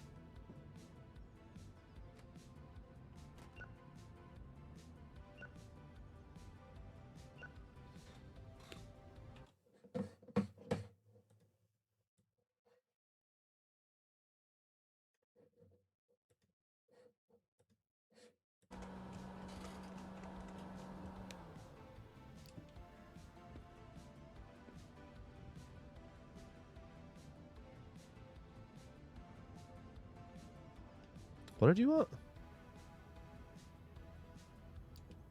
Oh, the new movie. Here, get the fancy version. No. I'm sorry. Last week's new movie. There you go. I'm stupid. Where's the guy? Oh, okay. Went for a bathroom break.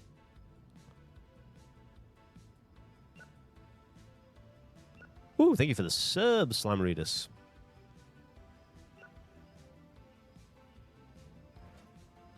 Big time streamer. My friend just got diagnosed with diverticulitis. Any tips? Listen to your doctors. Take it easy. Don't try to speed run recovery. You'll be fine. Get used to it. Learn the rhythm of your body. Once you figure it out, it's not bad. I do have that. Sicko. I think we did a commercials draft, actually. Hey. I think that we did that maybe a year and a half ago. Inspired by a fever dream I had while prepping for a colonoscopy. How many colonoscopies have you had, deep sea diverticulitis? Also, so we're good with the text where it is? 3 in the last 10 years. Okay, so we're about this. I've had 3 in the last 16 years, maybe. So bad horror movie. Bad horror movie.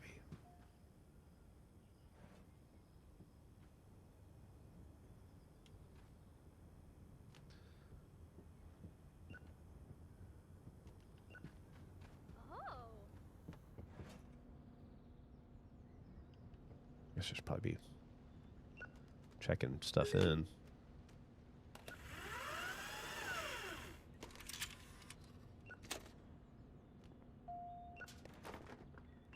I wish I could carry more than 10 tapes. Is that something I can unlock later?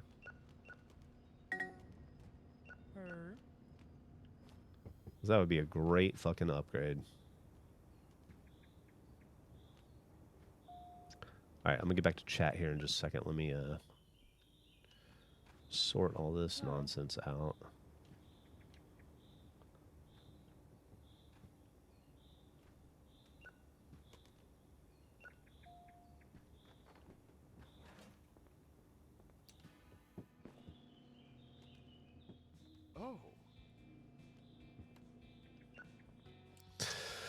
There's a hidden key for that ability.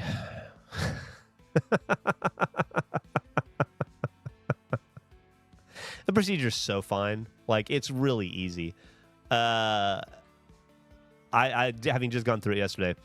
You go in, you sit there for a minute, you fill out 1,000 papers, sign your name 100 times. Then you go in, they talk to you for a while. You change into a gown. You sit on a hospital bed. A lady comes in. She puts an IV in your arm. I had to get mine in my wrist. I'm at the age now because of all my fucking tattoos. My veins aren't super visible anymore. So all my IVs these days are in my hands or my wrists. So I got it in my wrist, which was the worst part of the whole procedure. And then you just kind of chill. They ask you what you want when you come out. You can have any kind of drinks or anything you want. I just chose for ice water. And then they wheel you into a room. Everybody's super nice to you. You feel fancy. You feel fun. It feels fun to be wheeled around in a hospital bed. And everybody's smiley. And then you go into a kind of a dark room with a bunch of people, and you see a big TV that you know is going to have your butthole on it in a couple of minutes. And they lay you on your side, and then they say, "Okay, we're going to go ahead," and they explain some stuff to you. And then they say, "Okay, we're going to go ahead and put you to sleep." And they put like what looks like a big needle of milk into your, it's like real thick and white and milky looking into the IV, and then I felt silly, and then I went to sleep, and then I woke up drinking water. And that was it. Easy peasy. Like, there's really nothing to it, though. All the annoyance is right before it. I didn't get light Diet Coke this time. Last time I chugged a Coke after, and I threw up a bunch. And I don't know if it was the pastrami or the Coke or what, but I decided to take it easy and not repeat that misery. How long are you out for? I don't know. 45 minutes, maybe 30 minutes. It's a real quick procedure. Maybe 30 minutes, less than an hour, I would say.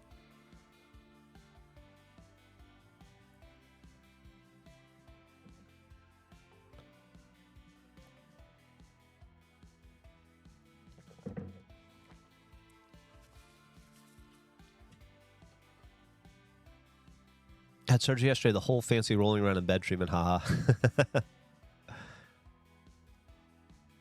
It's like the best, you get like the best nap of your life, and then you wake up, and people are just nice to you. Yeah, finding a ride to and from the hospital is annoying if you're single, for sure.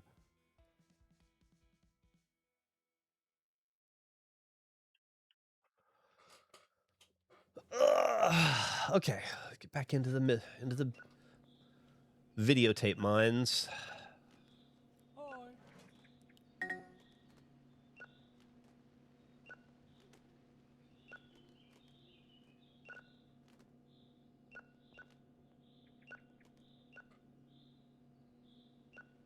Thank you, Cusley Gummel.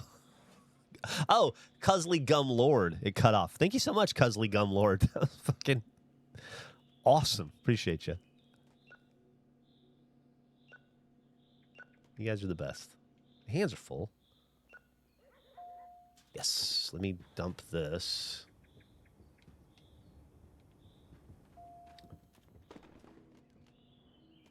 Oh. There you go.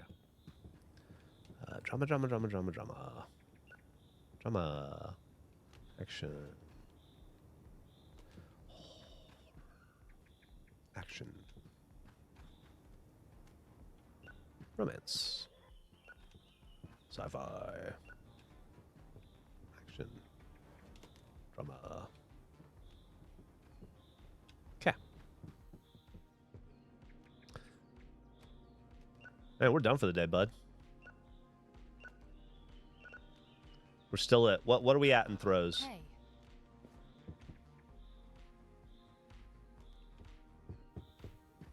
I don't know why that was there.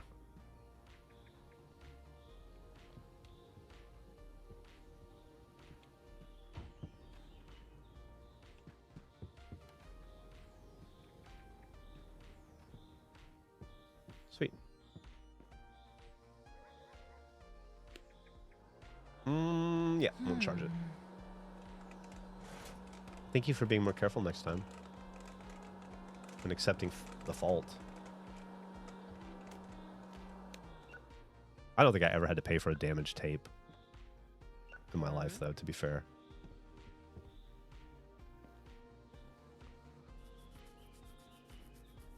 Oh, exotic birds. I like that. Had an operation in the military once that required a 3-hour shuttle back to base with 5 other people. I would have rather been alone. I can't imagine.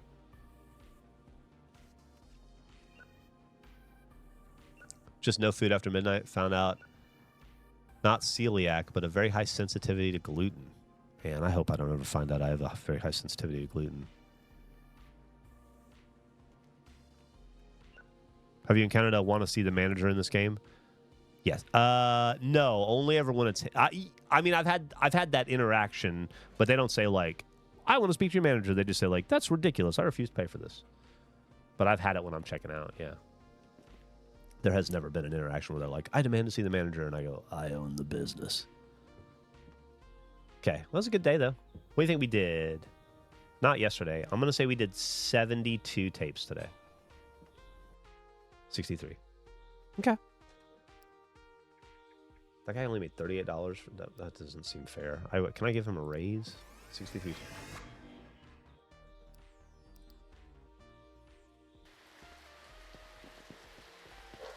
Still has Dead Rising vibes. See, is there a way to... Let me look at this.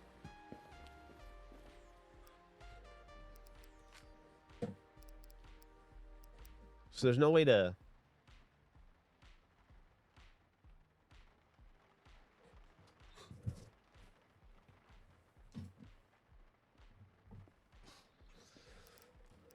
There's hidden options over there behind my mic. I couldn't see. So there's no way...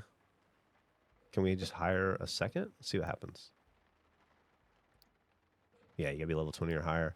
So there's nothing we can do about that for now.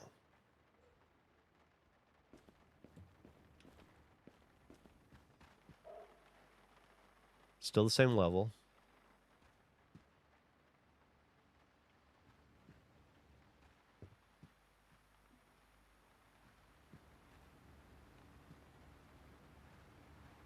My tummy is rumbling.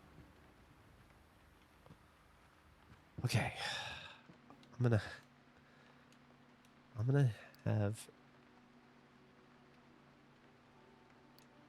him work on that while we talk. I really am doing some boss shit right here. He's gonna go ahead and put the tapes away, and I'll hang out with you guys. Much love to the map mods. We are 6 months from the Nightbot incident. Oh, when they helped us? Yeah, that was cool of them. Well, you know, Matt Bragg is the kind of person, he's a gentleman, you know? He's a Renaissance man, and he's going to attract those kinds of people in his orbit.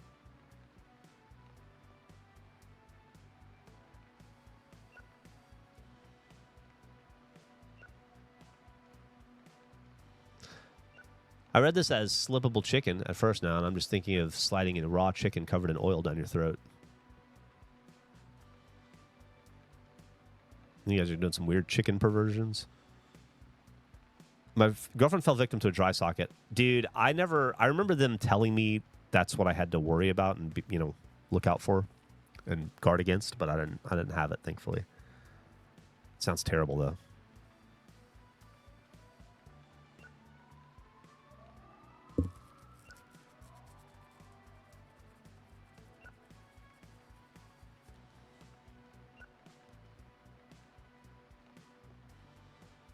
That's very nice of you, Squish. I'm sure she'll do just fine in the surgery.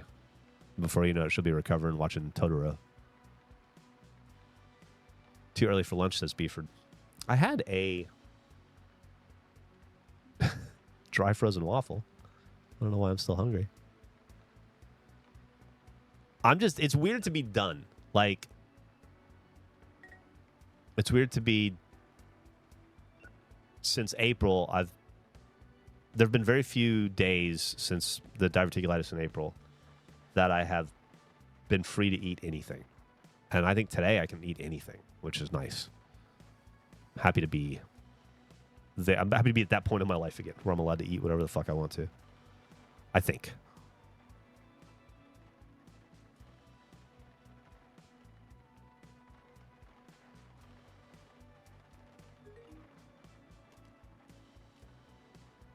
Porco Rosso and Kiki's Delivery Service. But yes, dude, those are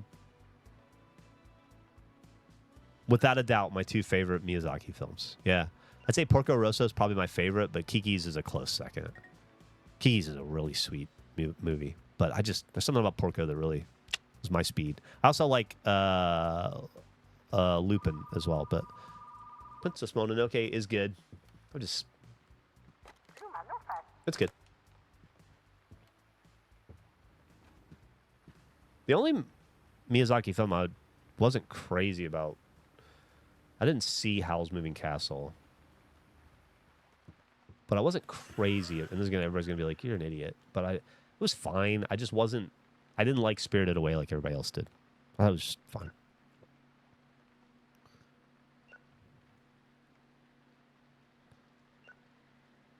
Everyone here is fucking awesome, Jeebas. This is a community of really sweet, caring, humble, kind, giving, supportive, intelligent, funny people.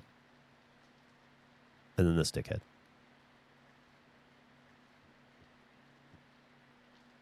Totoro's fantastic. Miyazaki's fantastic, obviously. Everybody knows that. Wiener Boob doesn't want Stolen Valor. No, you're awesome. You don't get this far in life with a name like Wiener Boob unless you're awesome. Officially Gray Fox, thank you for the sub. How's it? I'm such a piece of shit. Let me go help him. Terrible.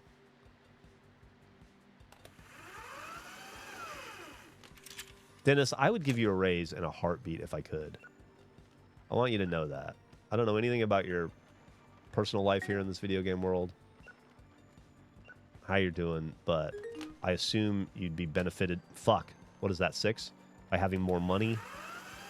And I would like... God, you guys are right. It was all day. It absolutely was all day. It's wishful thinking for me to think that it wasn't. But I assume that if I could give you a raise, it would help you in some way, and I wish I could. Although I just saw how you stacked these shelves, so maybe that's not how I would feel in the long run.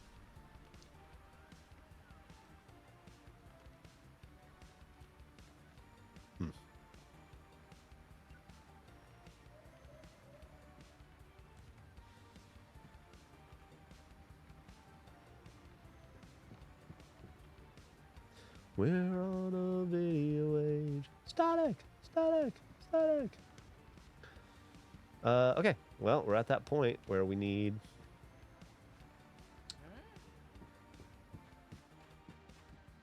What do we have? We have drama... Let's do a drama 5 double-sized. Drama 5 double.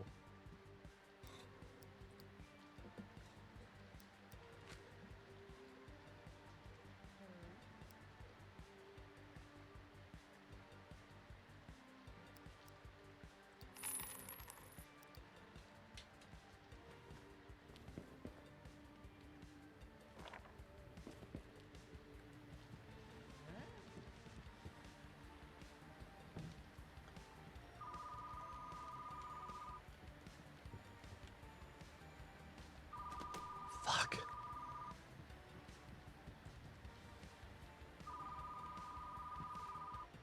What is that? Is that 6?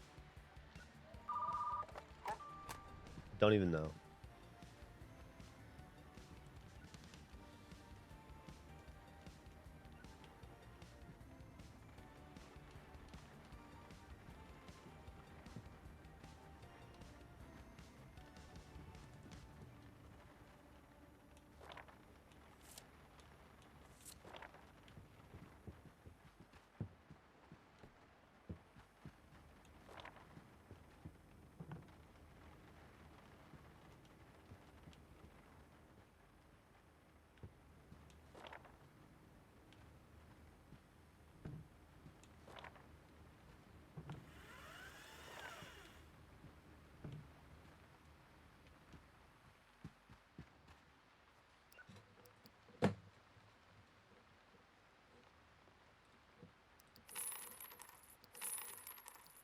Put some more posters on the wall or something, huh?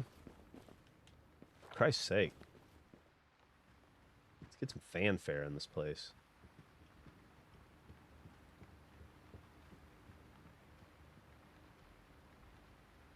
I wish I could face out, but it's okay. It's cool that I can put something here.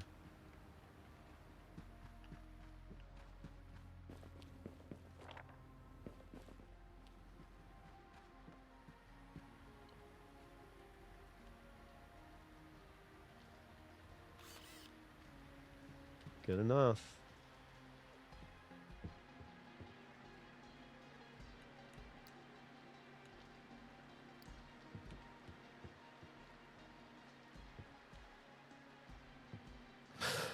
All right. Jixta says, hey, Jeff and chat. A rare appearance for me, as I'm usually a YouTube watcher. But I hope you are well today. I'm doing great. So glad to see you, Jixnit. Thanks for stopping by. Your YouTube experience is about to be improved because today is the first day we've been experimenting with overlaid chat on the VOD. So from today on, there will be some sort of an overlay on all the videos. So you can read the chat now. She was a gentle stoner. She served time in prison for a few years. What are we talking about? Sorry to ask this if you already have answered, but did you get the big giant post-colonoscopy fart? I did not have any farting after the colonoscopy. I burped. But I don't remember any big farts or anything, no. No, it was really weird, Boo. I know. I didn't fart a lot. I didn't shit a lot. I was actually a little worried because they give you a chart. That's like 5 different... I'm going to get in the weeds here with you guys about this. They give you a chart, an image of 5 different colors of turd. And they're like, your stool needs to be this color by the time you colonoscopy. And it's like 1 to 5. And I was at 2. I took the colon prep. Took it at 6 p.m. the night before. Went to bed at midnight. I was still at 2. Woke up at 4 to take the next batch. Was it 3? Took the next batch. Went immediately to sleep. Woke up. Pooped once. And I was at 5. And then that was it. I really only took like 6 dumps the entire prep, which is not a lot. But I think it's just because I've been so cleared out so many times already the past few months. I just don't think there's a lot in me. How I got dry socket from a stoner grabbing my face in senior year of high school. Oh, my God. That's really sad. Farted more after my vasectomy than my colonoscopy. I don't remember farting a lot in either. But I'm sure I did. Honestly, yesterday when I got home, they say, like, you're good. You can go about your business, eat normally. As soon as the sedative wears off, you should be back to normal. But I came home and I was fucking out. I went to sleep. They don't take into consideration you haven't eaten for like 48 hours and you're coming off of a bunch of heavy sedation medicine. That fucking did me in for the rest of the day. I didn't feel bad or anything, but I was sleepy and tired. I didn't get a lot accomplished.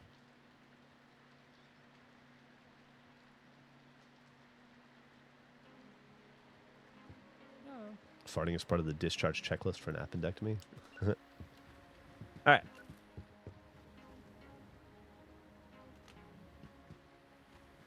How about that? That floats your boat. Your boner boat. Hey, a Christmas movie. Rented. I'd love to see that.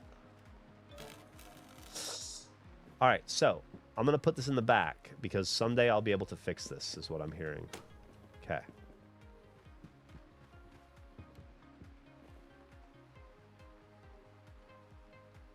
Yeah, you are. Yeah, you absolutely are. How dare you?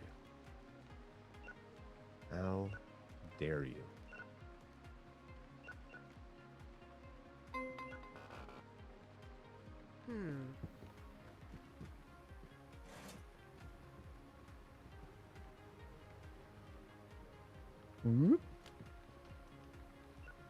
Not on the Android farm.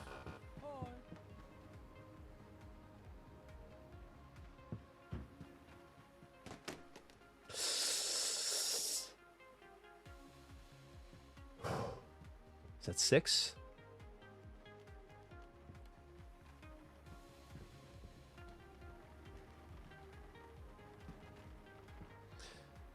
Yes, sir.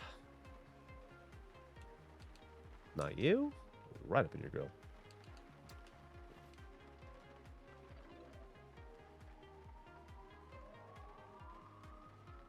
Yeah. Helps. It is going to help keep the lights on and replace the damaged video that you broke. You son of a bitch.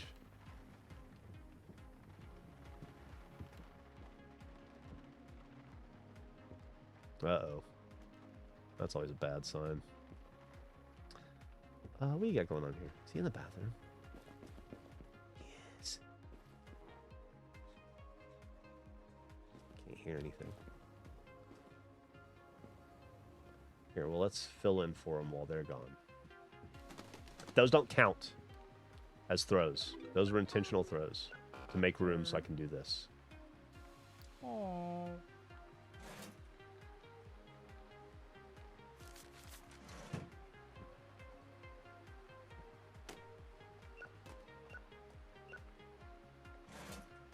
Okay, it'll be $7 change. Or, sorry, $5.50 and change. There you go. Okay, he's back. Once again, those did not count. I threw those intentionally to get them out of my hand just to help a customer. I was going to say service a customer, but that sounded kind of weird. That did count. That's 7, I believe. Regulation butthole.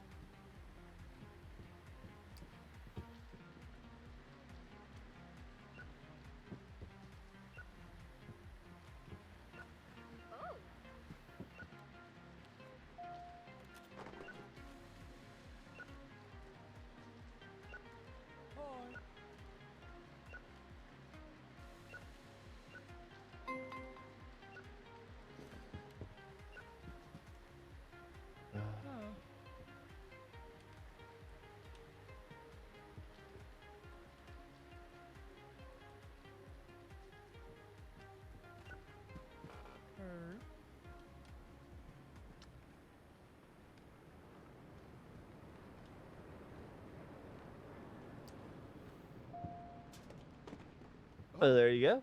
Enjoy it. What do we have? All right, let me cancel fee for you because you gave me an excuse. You want a dick. Yes, sir.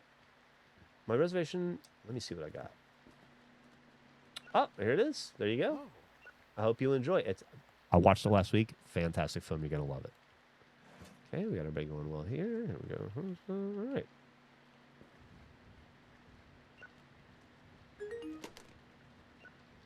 Whoa, thank you for the follow.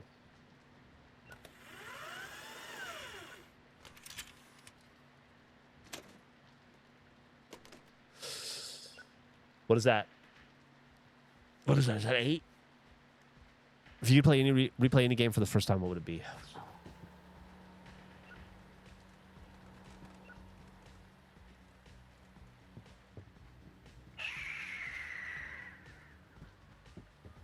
Life is Strange. It might be the most visceral reaction I've had to a movie in my life. It'd be cool to have that again. Hey. The Life is Strange and Life is Strange Before the Storm together as a package.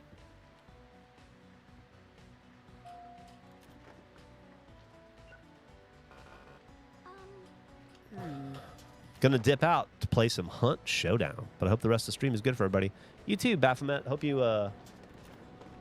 hunt some stuff.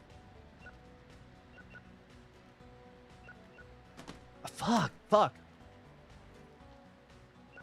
I don't even.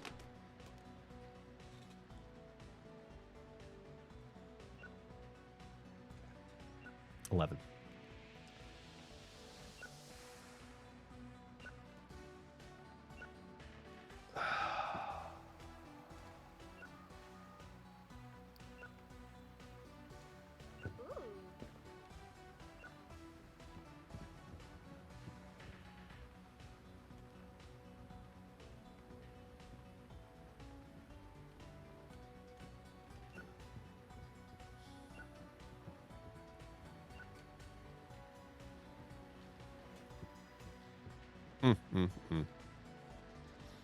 Falling apart. That was a bad run there. You get like it's kind of like we talk about this a lot in the office with Earthshaker.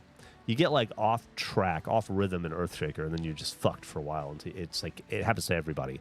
I was just off rhythm for a bit there, through like 3 tapes in 5 seconds.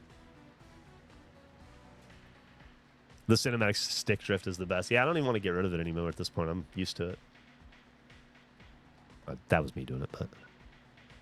We were watching the older Achievement Hunter videos in Tekken 6 called Night at the Movies, and somehow used Eddie Gordo when I was fighting the final boss, and it worked really well. As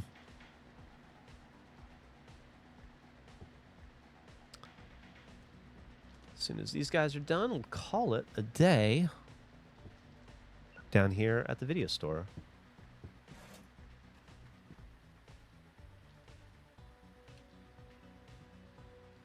What do we have left to unlock here? Clearance bin. That's nice. We'll be able to sell stuff. New movie genre. So we have 1, 2, 3, 4, 5, and then another page, of course. I'm going to be honest. This game's getting a little... I'm excited for it to pick up a little bit in some way. Hopefully. Maybe we'll level up tonight.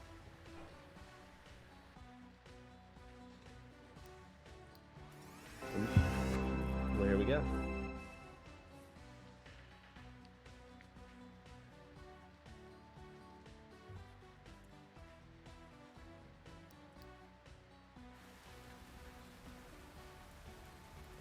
Remembrance Day.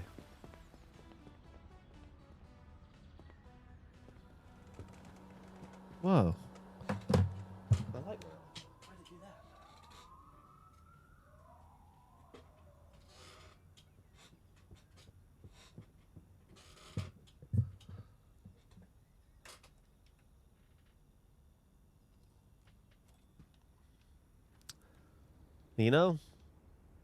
You know, maybe we'll...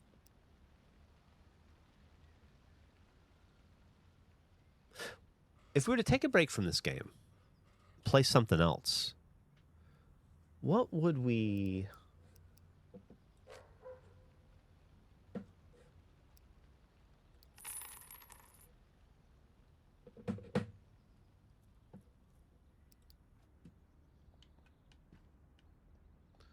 How the fuck do I call Bob?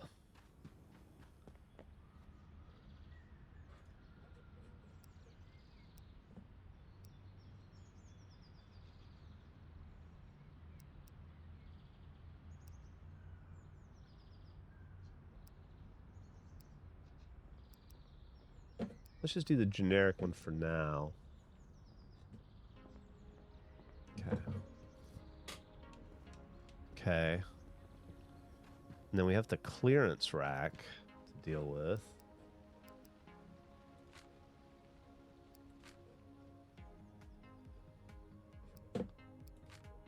Is it equipment? Clearance bin. Okay.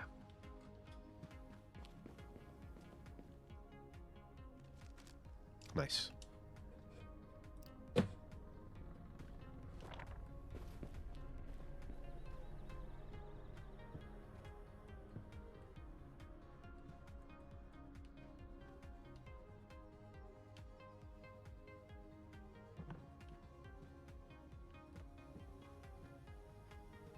So, like, if I wanted to sell a copy of Exterminate, I'll just do this. Oh. Okay. A couple of extra copies of Poetry's Dead can go there. Maybe I'll sell the fancy copy of it. No, this is rent for more, so I should put it back. Sell 3 of each. How's that sound? Just see how that goes. Is there a...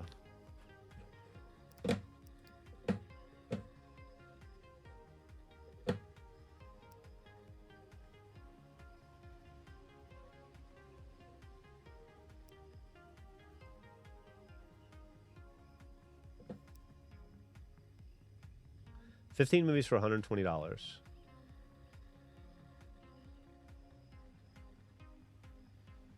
Here's what I'm thinking. Could I buy these movies and just immediately sell them for $15 each? Do you think he'll ever recolor the walls? I don't know. I like the color. I like blue. Should I do that?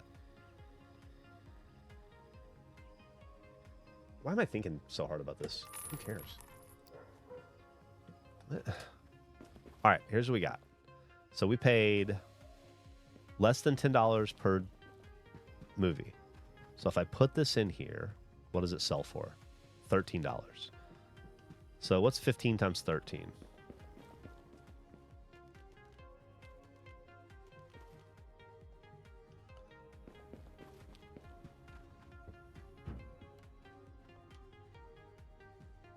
Oh, see, some of these are $5 films. Which I don't all right, anything that I recognize. My gargoyle never called. That's not new. It might be. I don't know. Let's just throw it in here. Let's throw some shit in here. This is new. Let's do this. We need to expand that section. Bird and Moonbase sounds fun. Save that one too. Grandma's Paladin Pie can get the fuck out.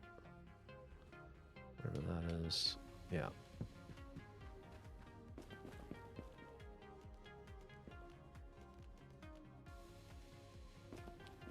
Dr. Lane's Chosen Spaceman is different. I haven't seen that one before.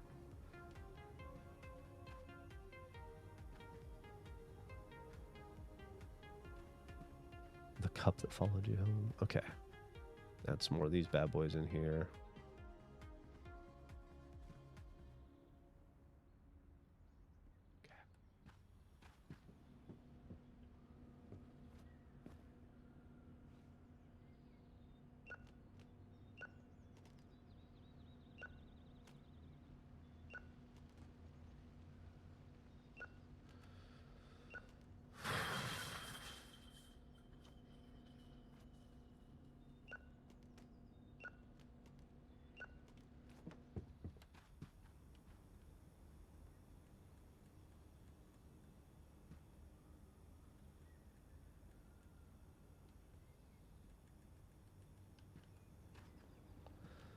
Oops.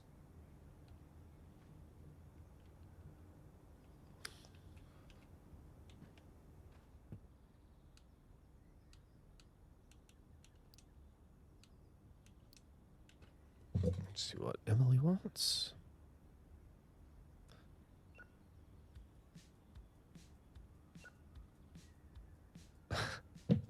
Okay.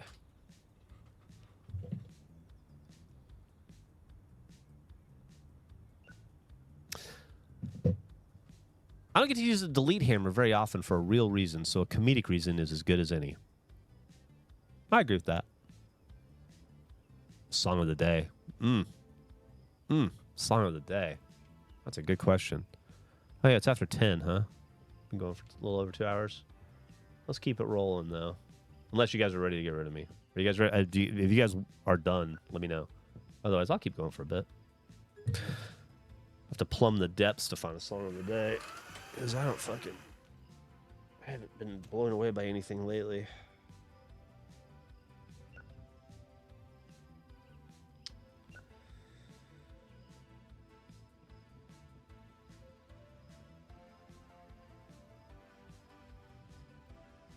I don't even know. Okay.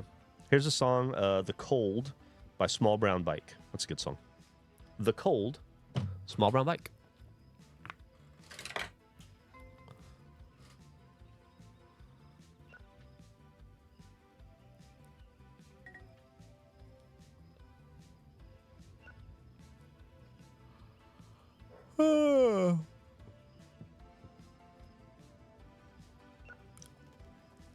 Yeah, I've been off music for a bit. I've been listening to so many books. Listened to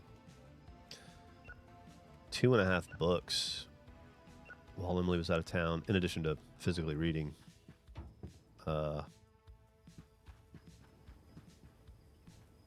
Whatever the fuck I was physically reading. Horace. Oh. New.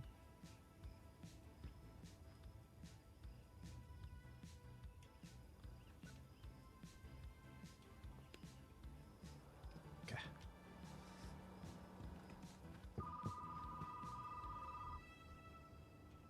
Telephone. Whatever. All right, we still got that time. So I got porn tonight. Okay. Can't find any empty drama or mixed shelves to place this drama movie. So we are having some drama. Okay. That's not a problem, my man, because we can move this to right here. I'm going to hook you up. Give me just a second. All right.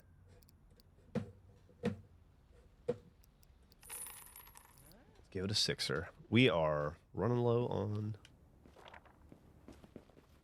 money. Been investing a lot in the shop today.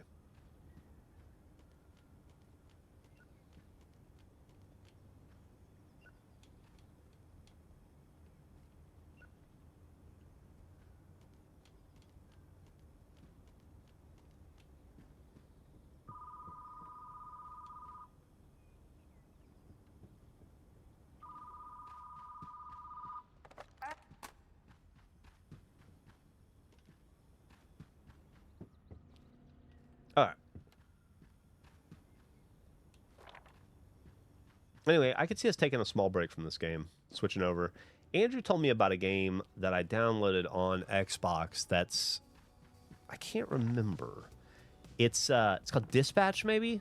Does that sound right? Have you guys played a game called Dispatch? You're like a superhero dispatch agent. And he said it's kind of a sim like this, and it might be fun to play. Dispatch is great. Do you think it'd be a good stream game? Really? Okay. Cool.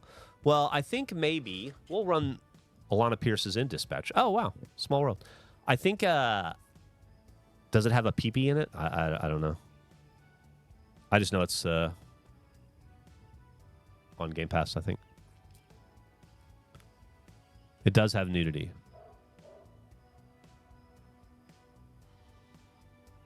Do you like backseat gaming? I don't give a shit about it. I guess dicks are bad. Can you not play Dispatch on... Can you not play Dispatch on Twitch?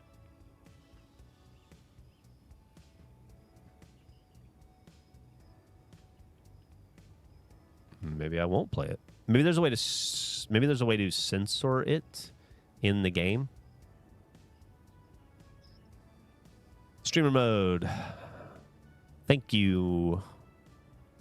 Then I will do that. So I think maybe tomorrow. Did not care for the dispatch part of it. Maybe I'll look at it tonight. Seems recommended to me, but I don't know. I really like the whole decision process. I would also like to see you dip back into Roadcraft. I don't think I'm ready to go back to Roadcraft yet, but I am ready to play something other than Retro Rewind tomorrow. This has been awesome, and we're going to keep going with it. We're not done or anything, but I'm, you know, I think I'm ready for a break. Give the shop a couple days to run itself. Peggle.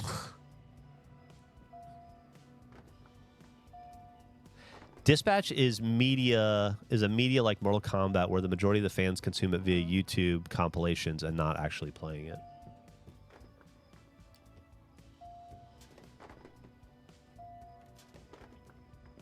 Oh. Abiotic fashion or effector. Is abiotic what is that if I have that game downloaded?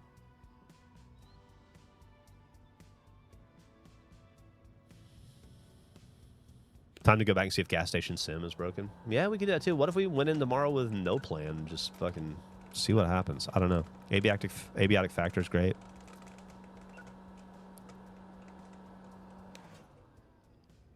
Yeah, I got to get to level 20 though. I think I just hit 10.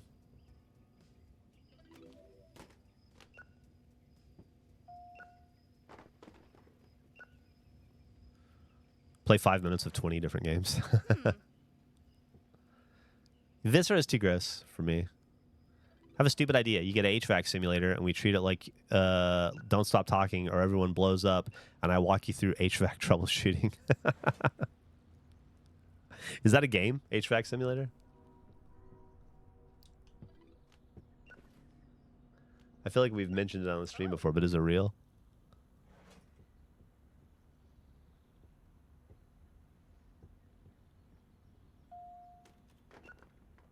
I'm actually moving deep sea diverticulitis. I'm actually moving over to audiobooks for Horus going forward. I think I already bought the 3rd book in the series on audiobook. I think I'm going to switch over just because I've been having so much success listening to audiobooks lately. I'm going to ride that for a while.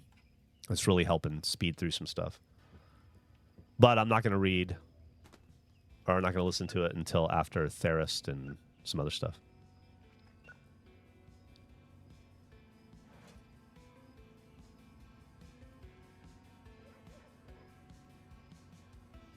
What about Power Wash? I've already beaten Power Wash 2 on stream. I don't know if... Has there been DLC to it or something? If there is, we could always look at that.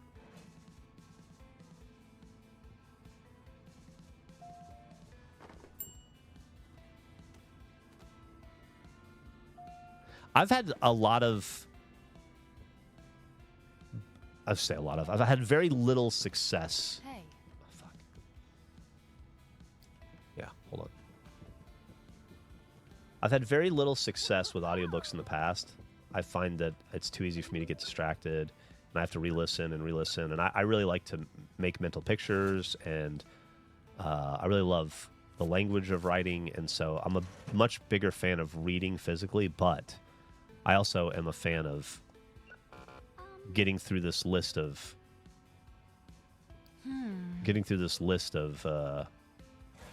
books that is ever growing. Oh, sorry. No, wait. $1. It really helps kind of knock that pile down, or at least I anticipate it will. And every time I try, it fails, but for some reason, it's sticking this time, so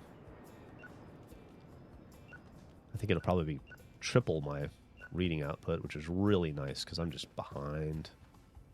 And just continue to crawl further and further behind.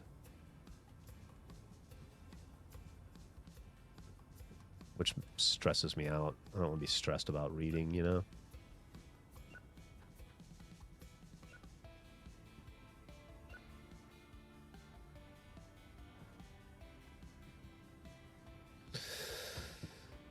Yup.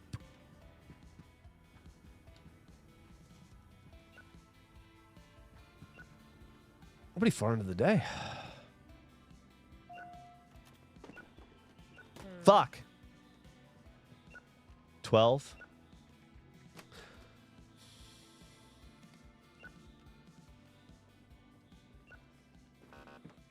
$13. Oh. Is that tie us with last time? God, I was doing so well. I felt like I was doing so fucking well. Is that where that goes? No. Yes.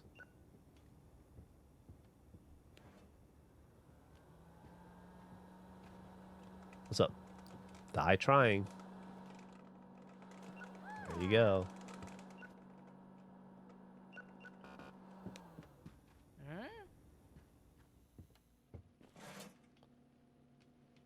I want to at least go through and buy our porno at the end of the day. Otherwise, I'll forget when I play again.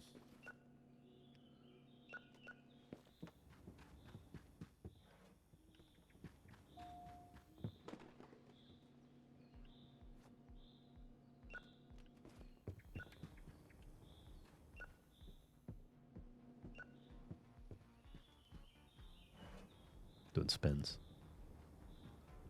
Clockwise spins. Counterclockwise spin on Dizzy Me. All right, we're good.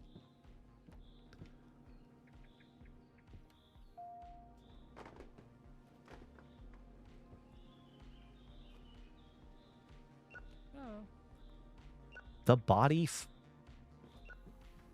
What's the body part hacker? But I read, yeah. Okay.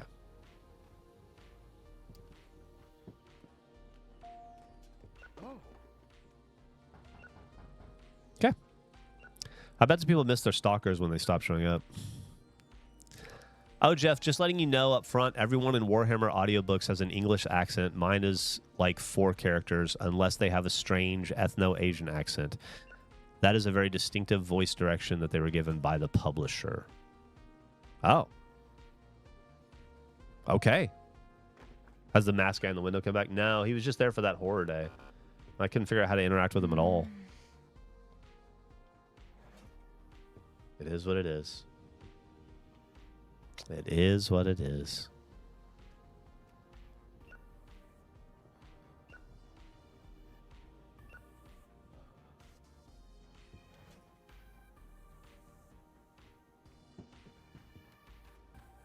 I can go out while I'm still open?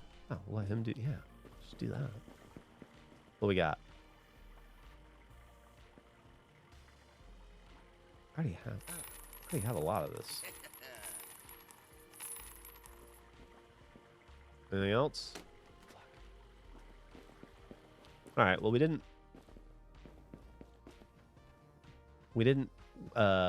break any records today. But we did get a copy of Love Pizza and Chocolate Covered Templar, which must be a sequel to Chocolate Covered Big Toe. Okay.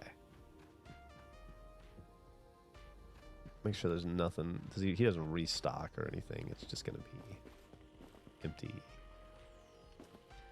Talk to him. Nothing? No? Okay.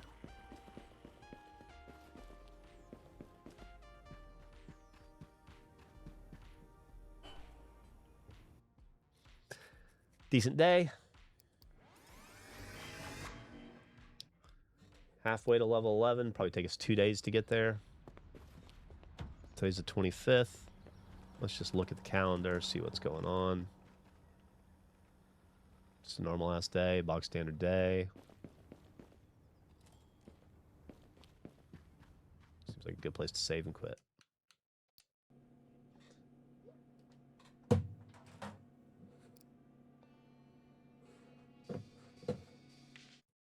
There we go.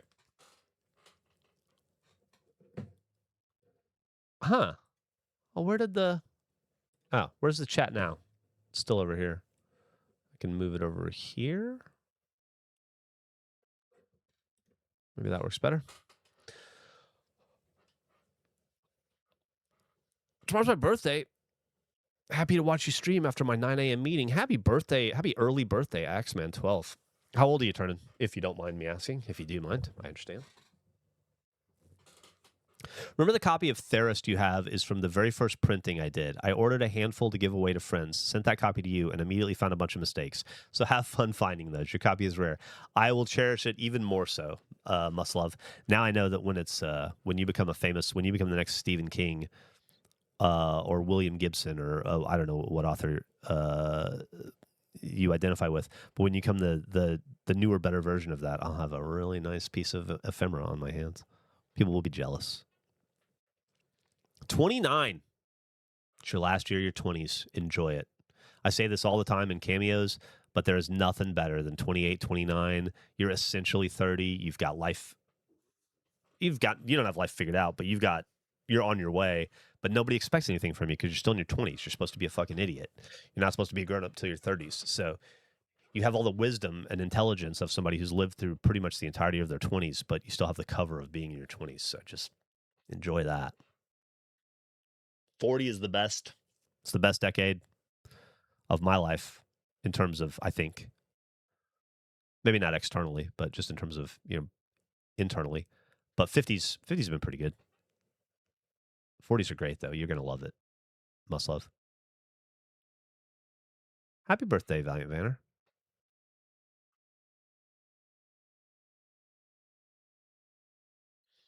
NBA player of the day. Your NBA player of the day is Detlef Schrempf.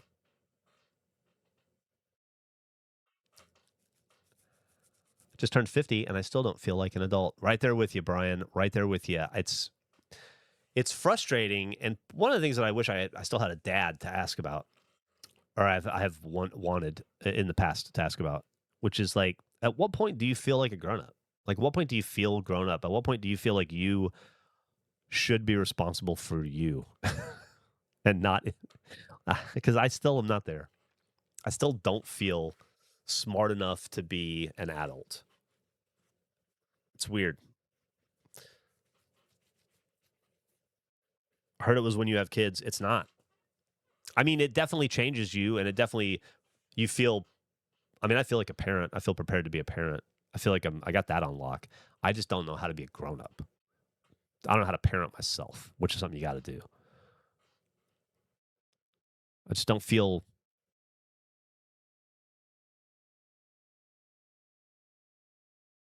I've felt like a grown up many times in the past. I think the older you get, maybe the less you feel like a grown up. The more you realize, maybe the more you realize, the less you know. You feel less and less like a grown up, or less prepared. When you realize that, like, I'm an idiot and I'm supposed to be in charge, and everybody around me is an idiot too, and they're also supposed to be in charge. And you're like, fuck, where are the grown ups? It's like Jon Stewart used to have this stand up bit. This is late 90s, early 2000s Jon Stewart, when he still did stand up before The Daily Show. And he had this bit that I think about from time to time, just in general, because of the meaning behind it. But it was really funny. He was talking about Rodney King, I think, maybe the Rodney King riots, or maybe something after that.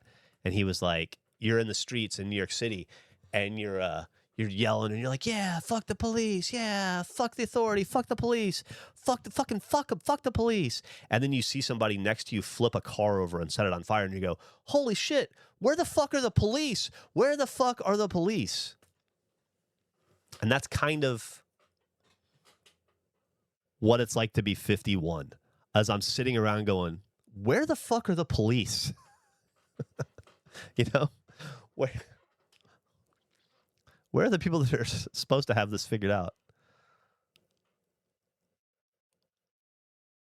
I have moments of feeling like an adult, usually when someone else desperately needs an adult. Yeah, I mean, it kicks in important moments, right? I feel like an adult with Millie a lot, but when I'm alone at home, or I'm faced with, like, what am I going to do? Like, what's my plan for the next year or 5 years? That stuff came so much easier to me in my 30s. And then as you get the older and older you get, you just, like, I don't know. Confidence wanes. The older you get, the dumber you realize you are, and the less that you should be allowed to make important decisions.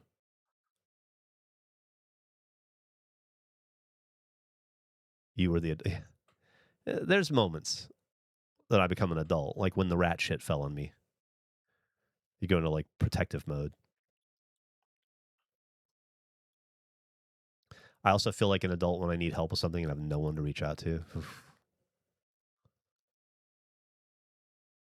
My book is sitting on a shelf at Barnes & Noble next to Red Rising, and I've never felt more out of place. Nah, that's awesome, dude, and you should be so fucking jazzed and excited about that. That is really cool. Take 1,000 photos of that. No one can ever take that away from you. Feel like that, Jeff, even though I'm only 32. Yeah.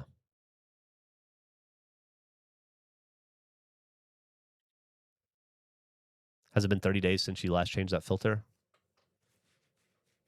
Yeah. Yeah, it has. I'll change it next week, Mark. I'll change it Friday when I go in the office. I'd love to not feel like an adult for a bit. It's good and bad.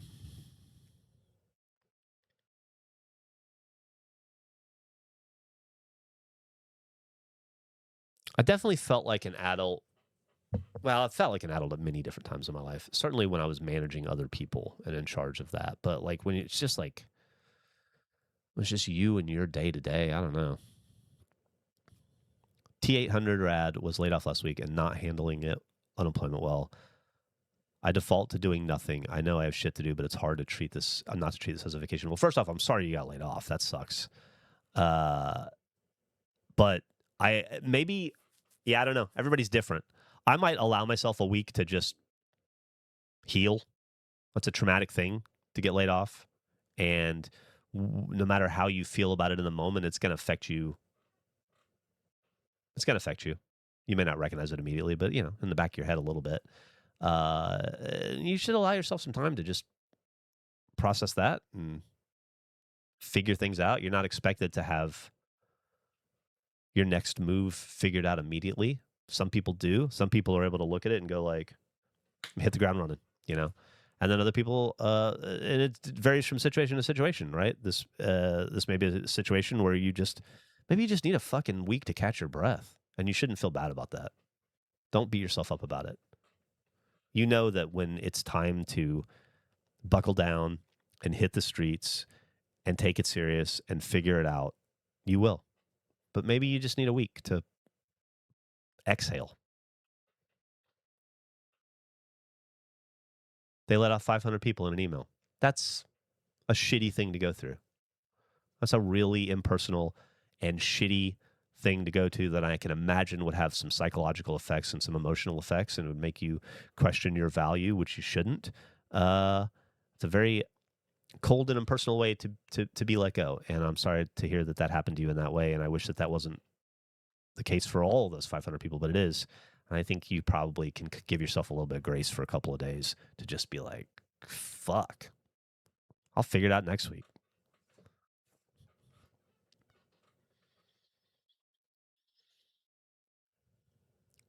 I quit my job 6 months ago, and I'm finally getting to a point where I can start the next step to take the time you need. Of course, T800. Just don't. We gotta be kind to ourselves. Like, and this comes from somebody who's not been historically very kind to himself. And I lost my dad at 36, I think, and I felt like I needed to become my own dad at that point, my own parent. And I decided I needed to be hard on myself because there was literally no one else on earth to be hard on me, and to keep me in check. And do as I say, not as I do. And it's something. It's hard to find a balance between like allowing yourself some grace but holding yourself accountable as well. But you find that line, and you know where it is right now. T800.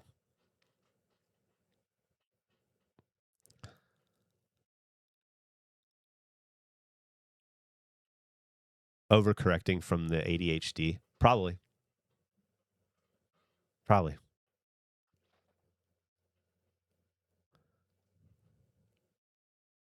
Thank you for the subs, MK Nedstrup.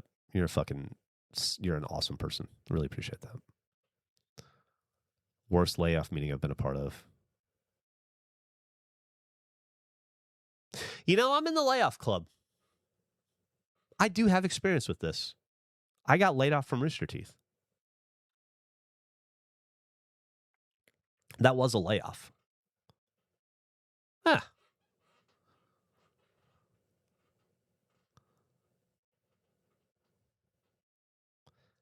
I was about to say you and RT have your. Well, it's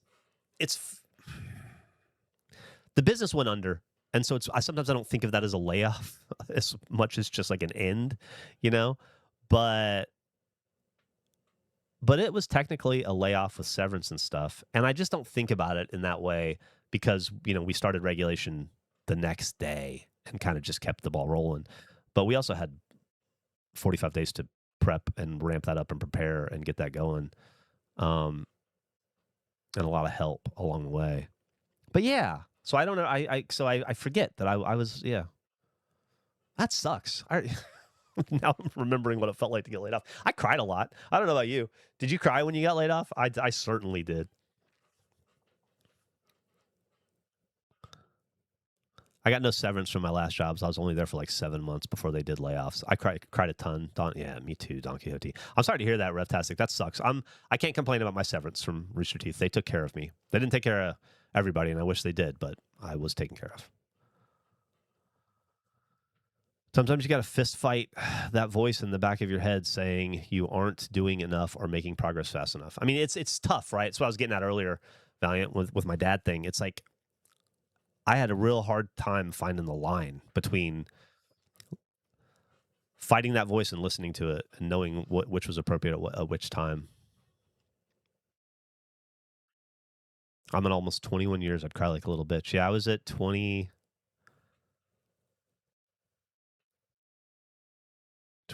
21 years, average teeth, 22 years, something like that. Started in 2003. We ended in 2024.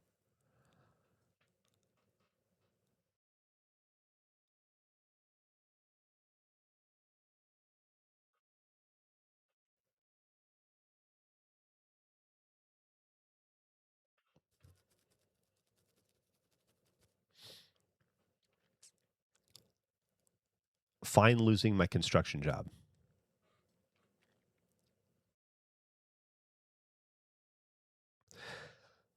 Basically had a panic attack, says T800. Rad. But sadly, it's not my first rodeo. All I can do is hug my fiance and my cats and remind myself we're all good. You are all good, and it is going to be good. And, I can tell you the thing that, we discuss a lot in these chats because a lot of people are being laid off and a lot of people have been laid off or let go over the last few months because of the economy and the state of inflation in the nation. And this community is kind of a microcosm of that. And so we see it represented here a lot. And, we say this to everybody when it happens, but I think in almost every situation it's proven out to be true, at least through my experience through these chats. But there is a better job out there waiting for you. I don't know when you're going to find it or when it's going to find you, but you'll get there. And when you are, you're going to be so fucking happy. Oh, thank you, Tam. I appreciate you saying that. Your support brings me so much joy. My layoff was the perfect moment, and it gave me enough time for my move before my dad passed away a month later, and not having to work allowed me to take all the time needed to be there for him. There you go, Slang. I'm sorry you lost your dad, though. This chat is good luck for finding new jobs. Valiant Vanner knows. He went through it.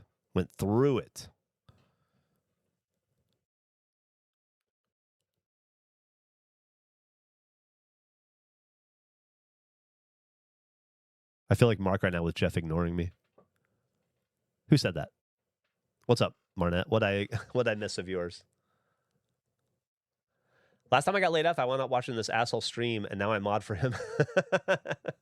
And that regulation made a bunch of friends. Best thing that ever happened. See, there you go. There's a prime example. Marnette went through the ringer, and look at how good things turned out for Marnette.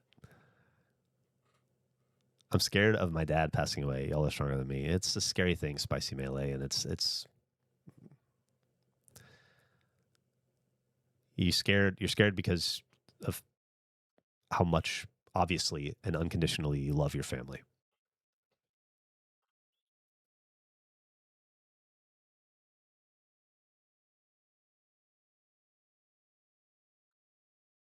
Also, y'all think you can swing it. Blue collar is always hiring. It's construction, electrical, HVAC, plumbing. So if you don't want a corporate white collar career, that's always an option. That is true.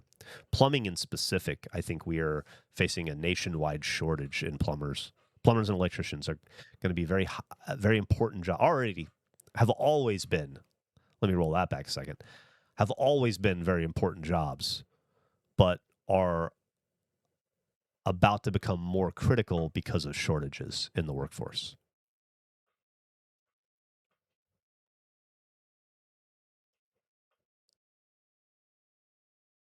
Blue collar workers will never understand the pain of having to find the authenticator app on your phone to log in. Oh, fucking authenticator apps. My last layoff was 2005, says Scott. I lost everything and was homeless for a month, but I found a much better job and got back on my feet. It was the biggest learning experience of my late 20s, finding out how quickly it can all be ripped away. And that is an excellent point. And they are right. It can all be ripped away. It's such a fragile connection we have to success and personal solvency, I guess. It really is easy to have 2 or 3 strings of bad luck and then to just get to fall behind. And it's so hard. They don't make it easy to catch up in this country. I quit my desk job and became a plumber a year and a half ago. One of the best decisions I've ever made. Hell yeah. MD Echo. I had a financial advisor who was not a great financial advisor, but he was my financial advisor for years. And one day he sent me a letter, let me know that he had quit because he just didn't want to do it anymore. He'd lost his passion for financial advising, and he became a landscaper. Just really wanted to get out and cut grass and landscape. And so he started a landscaping business and did that instead. Completely switched careers. And I got a new financial advisor who was way better. And I assume he was better at being a landscaper. So it worked out for everybody. But it does happen, you know? I knew a lawyer who quit being a lawyer to start a bakery. I don't know what happened to her. Hopefully that went well for her. But yeah.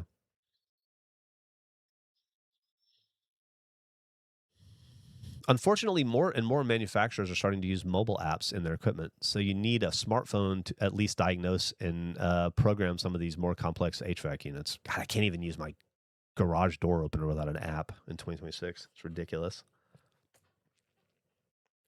You worked at a call center and quit to become a voice actor.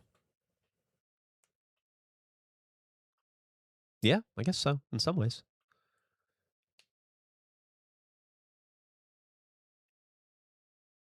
Open a board game store sounds awesome. See, Scott. I'd love to leave the IT world to become an electrician or work in HVAC, but the pay in remote work is too good to pass on. Remote work is a big one. Getting your hands dirty is fun, though, isn't it? It is fun. I mean, Mark may feel differently, but at the end of the day, but there is something. I used to have a lot of imposter syndrome, something I struggled with in my 20s, my mid 20s, right around the time I started Rooster Teeth, but before, a little bit before, when I was managing the call center, and I was working my way up the ladder at the call center, and I'd become a team leader, and there were discussions about maybe becoming a vice president of the call center at some point, and my entirely blue collar family in Alabama, I just would sit in the break room and I would think how hard my uncle or my grandfather, who had been retired at that point probably, but my uncle or my dad or my cousins were working as electricians or mechanics or working at a paper mill or running a warehouse or any of these jobs that every member of my family had, at least male member of my family had. And I was sitting like in an air conditioned office arguing with people about whether their password was incorrect or not. And it just felt like such a fake job and a fake career. And it felt so unimportant compared to what my family was doing. And I just felt like a piece of shit. That's a really harsh way to put it. But I remember being 26 years old and just sitting in that break room and just feeling like a piece of shit. Like my uncle was out there. It was probably 100 degrees, and he was busting his ass on a line somewhere. And my cousin was out there busting his ass, turning a wrench, making an honest living. And I was like downloading a Star Wars trailer and complaining about, you know, how many calls somebody had to take in an hour. And I developed some self-loathing there. I kind of hated that. I kind of hated there, and I used to daydream about leaving that and having a real job again, which it is a real job. You know, I shouldn't beat that up. Tech support's important, obviously. I did it for 6 years, but yeah, it was a struggle I went through coming from a blue collar family and a blue collar upbringing. Just feeling like a fraud. Didn't feel like I wasn't earning the money I was making. I felt that for a long time. Medical work is blue collar. Oh my God, absolutely. But I will say, I have a cousin who's a little bit older than me. I'm 51, so I think he's 52 or 53. And he has worked in blue collar jobs his entire life. He works at a mill right now, has worked there for probably 15 years, maybe a little bit longer.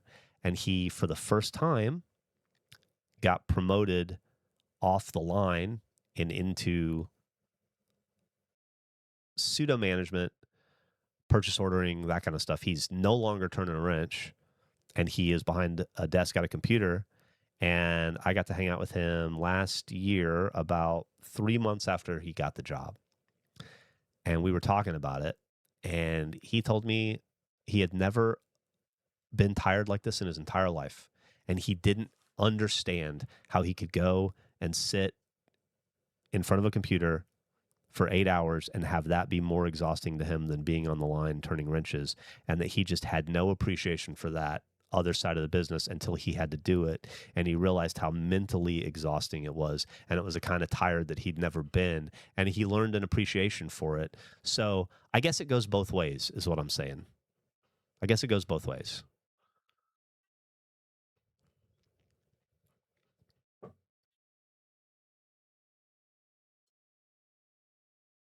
Work comes in many forms.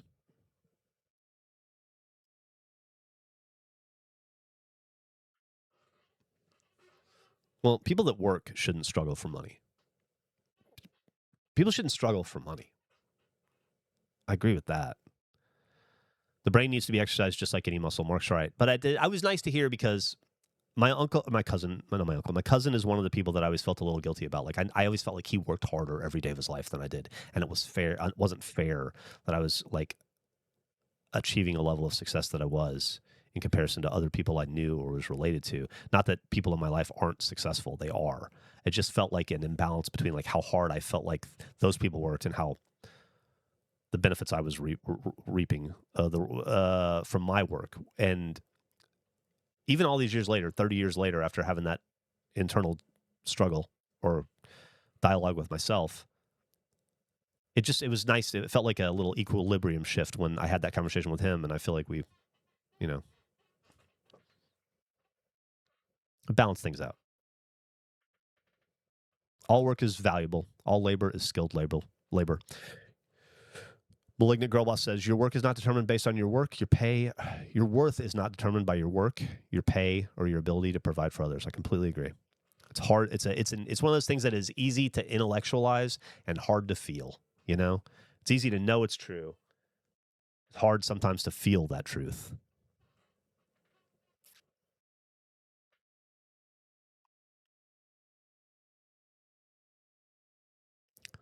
I work with blue collar maintenance crews all day, so I feel guilty when I have a rough day and hear their problems. Yeah, and you're like, oh fuck it. At least I was in an air conditioner all day long, you know?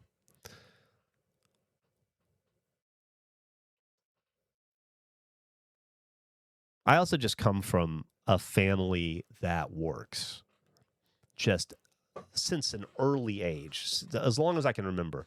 The people in my family fucking worked and hustled. My family, there's not a single lazy bone in my immediate family, my Alabama family, the people that I came from. If anything, I'm the laziest one by far. And just the hardest working bunch of people I've ever known. And so I was raised watching those people bust their asses for everything they ever got. Nobody handed a single fucking thing to a single fucking person in my family, me excluded. I'm not counting myself in this at any point. My grandfather left school in the 4th grade. My grandfather left school in the 4th grade with his twin brother to go home and work on the farm. He left school and said, I'm not going back one day, and he never went back. And that man ended up doing 22 years in the Air Force, had a distinguished career, retired from 2 different companies, and was one of the single most successful people I've ever had the extreme pleasure to know. And he's like the prototype of every person in my family. Every person in my family saw the example that he set and wanted to work as hard as he did, and they all did. And it always just felt unfair to me that I don't know, that I got to be indoors, I guess.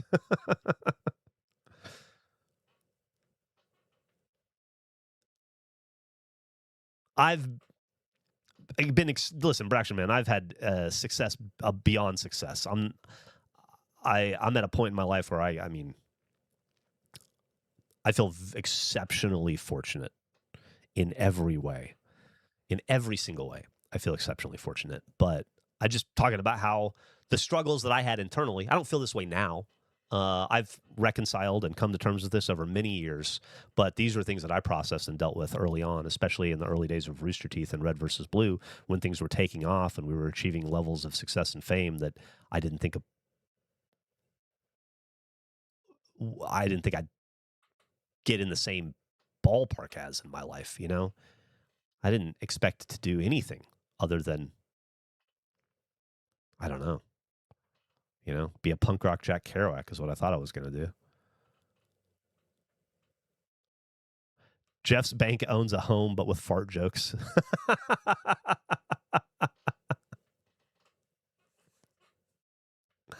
Yeah, I guess that's true. Anyway, yeah, that's something that I struggled with for many, many years.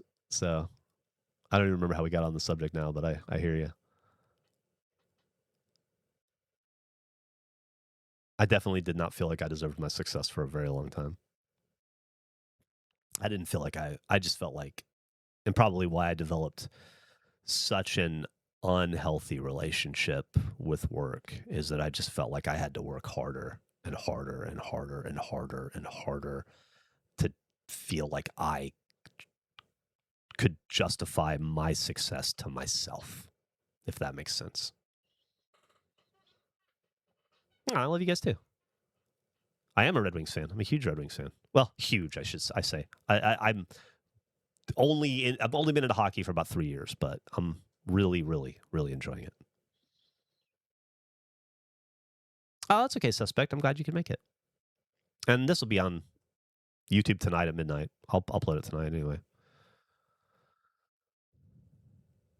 Terrible time to watch the Red Wings. We had a little moment there. There was, some hope for a season or so.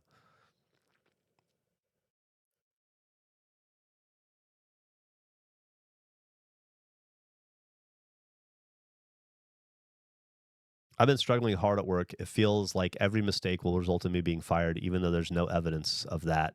Does that go away as you get older? No, not for me. I owned fucking Rooster Teeth. I was a part founder of Rooster Teeth, and I was worried about getting fired for not working hard enough, or being stupid, or making a mistake. I didn't feel safe at Rooster Teeth in 22 years. I feel safe in regulation. That's part of.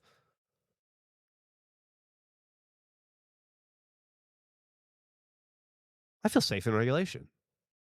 That's part of it. You guys just helped me have an epiphany. I never felt safe at Rooster Teeth, and I do feel safe in regulation. I never considered that.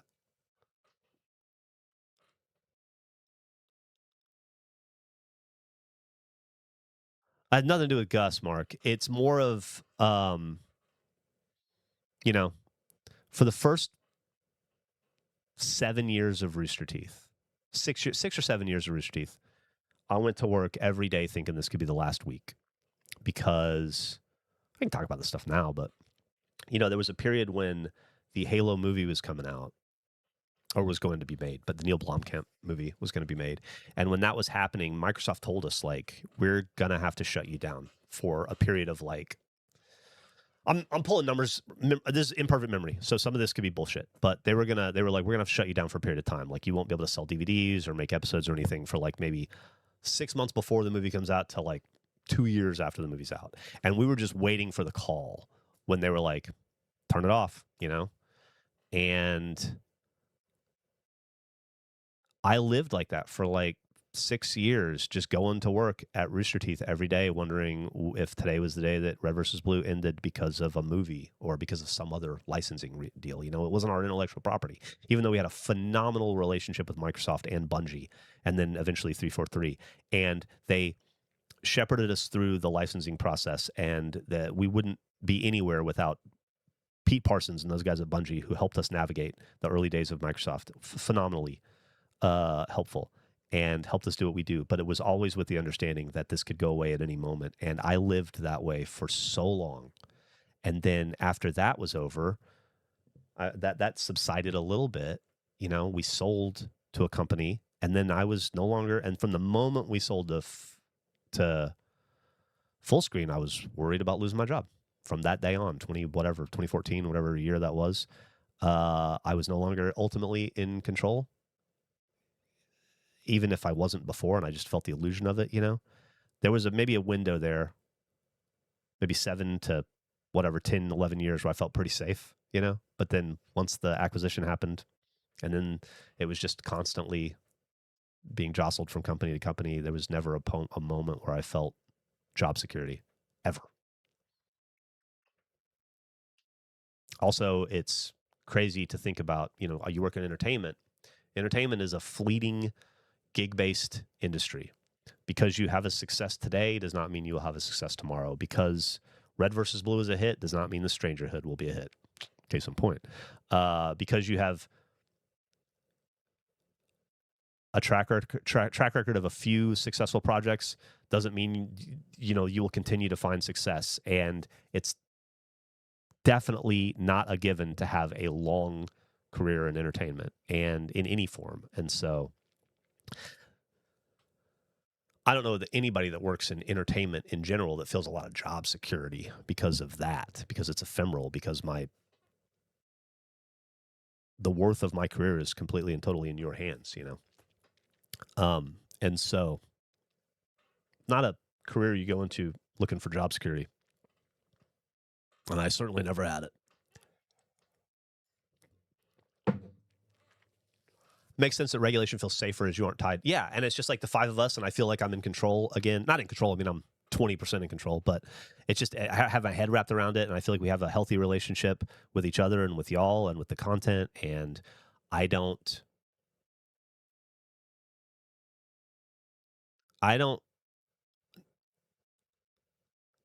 We know what we are, and we know what we want to be.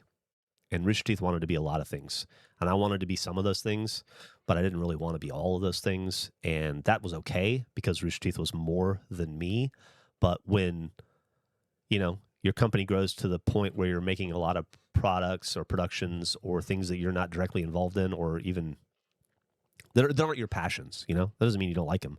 They're just not your thing. You don't have any control over it. You don't have any input over it. You don't really, it just gets bigger than you. And then you lose a level of comfort and control over the whole thing, which is a good thing. It's a good thing for Rooster Teeth to grow to the point where it wasn't just content that the original 5 were making. That was what we wanted to get to. But at some point when a thing outgrows your original idea of what it was, it becomes something different. And that's not bad, but that's not what regulation is. I don't know if that makes any sense whatsoever. When I have these conversations, I try really hard to be. People add importance to the things I say in a historical sense for Rooster Teeth and Red versus Blue because people are always looking for drama to mine or for, interesting tidbits of hidden lore or like, oh, so those guys really didn't like each other or whatever, those moments, And I really don't want to feed into any of that.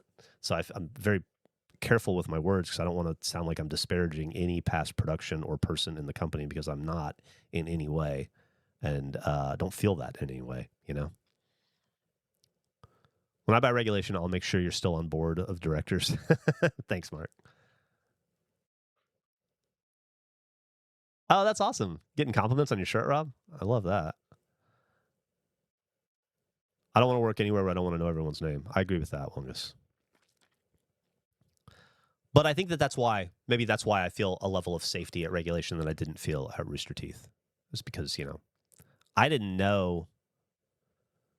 You could go into Rooster Teeth one day and they'd be like, okay, so we're going to make a movie. And you're like, oh, cool. We're going to make a movie. All right. I'll get on board with that. But I'm not going to be surprised by that at regulation.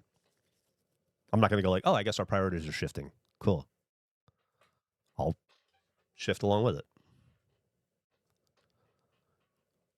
Mark's going to win regulation in a bet. Well, you can only win 20% of it. I don't own the whole thing. We're egalitarian here at regulation. That's what you think. Surprise, you're making a movie. Brave Relief says, so glad you guys continued Fuckface's regulation after the shutdown. I'll admit I didn't dive much into Fuckface content back then, but going back now, I'm realizing how much I missed out on and how much better things are now as regulation podcasts. Things are great. Yeah. Ooh, nonprofit. I've known a lot of people who worked in nonprofit. Good people. Can I have a camera for the podcast? Nope. For the regulation podcast? No. It's the audio podcast. Theater of the Mind. 20% is a good down payment, says Mark the Frog. Are we talking about a house or a car? What are we talking about? 20% is a great down payment on a house because it eliminates PMI, which you want to get away from as quickly and as far as possible, or not deal with at all if you put 20% down. 20% of regulation. Oh, okay. 20% is good. It's a good down payment. It's a good down payment on a company. You know what I mean, Jeff.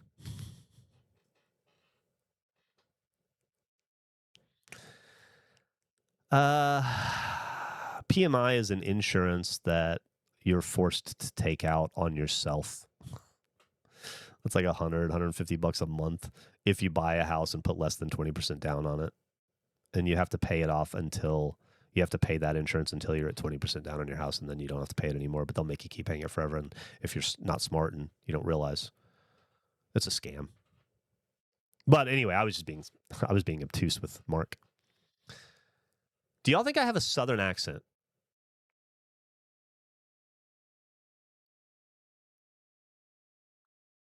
Yeah, I assume so, Mark. In some capacity. A Florida Southern accent.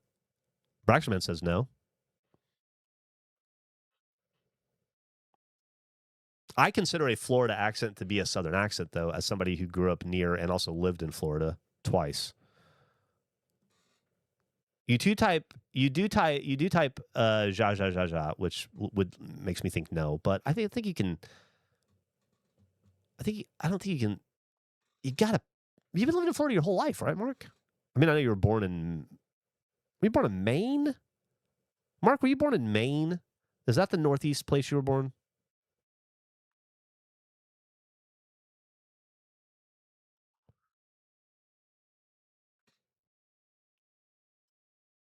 Yeah, I know you've moved around a little bit, but you've lived in Florida almost your entire life. Yeah, I would think you like when I lived in Jersey born in Rhode Island. Thank you. That's what it is. I knew it was a small little Northeast state. I feel like if I live anywhere for more than 2 years, I'll start to pick up an accent.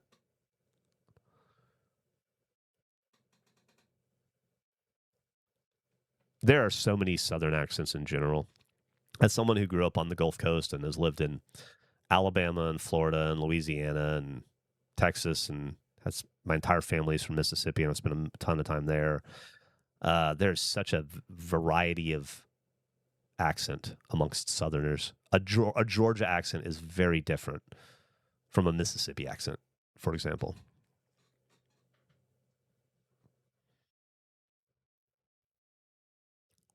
There's some tough Southern accents. I did live in South Carolina for a while too. Yeah, that's a good call. Do you know about the British broadcast about sacrificing Jeff the news guy? No, I'm not familiar with that.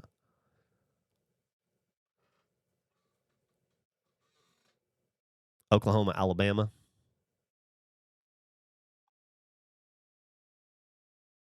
Louisiana accent's the wildest. I don't know. I've heard some pretty intense Mississippi accents.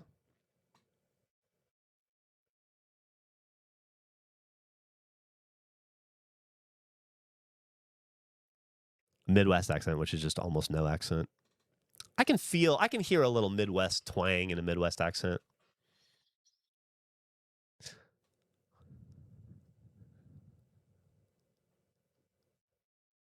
A boat or a boot. The closer you get to the Gulf, the worse it gets in general. Yeah.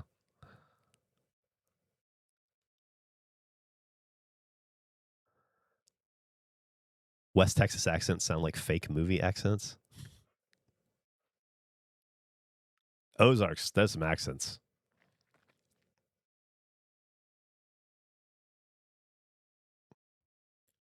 It's funny how many different accents you hear during going somewhere like Disney World. You'll hear every region of the U.S. after. Yeah, that's true. Brief relief.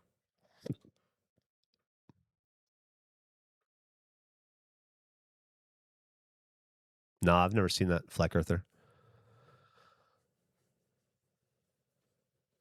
Rural Midwest is different from city Midwest. Yeah.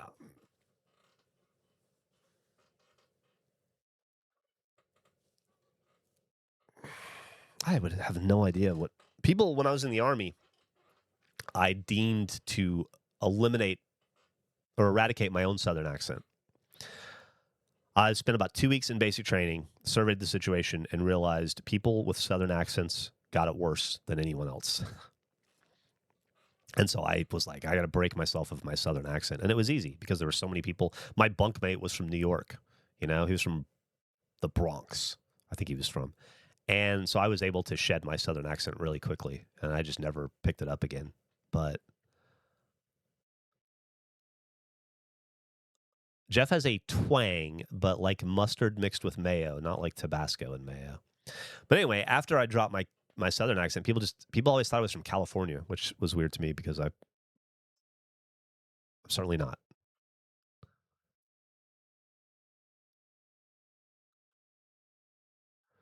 I'm amazed at how many accents America has. America has a lot of accents. Most places do though. UK, England has a lot of accents. I'm amazed at how many distinguishable accents England has, like Scousers to Manx to Brummies. Like it's crazy. Pretty small country. What's for lunch today? That's a great question, Hudson. The world is my oyster today. I have no restrictions. I'm gonna ease into like I'm slowly ramping back up to normal food. So I probably won't eat like a ton of something. I kind of want a sandwich, you know. I miss fucking lettuce. But what am I supposed to do? Am I allowed to eat lettuce? Every fucking time I pick up my phone, something else has been made off limits for me. Lettuce, jalapenos, fucking asparagus. Like every time I look at my phone, there's something I'm not supposed to eat anymore. But I would really like a sandwich with some good lettuce and tomato.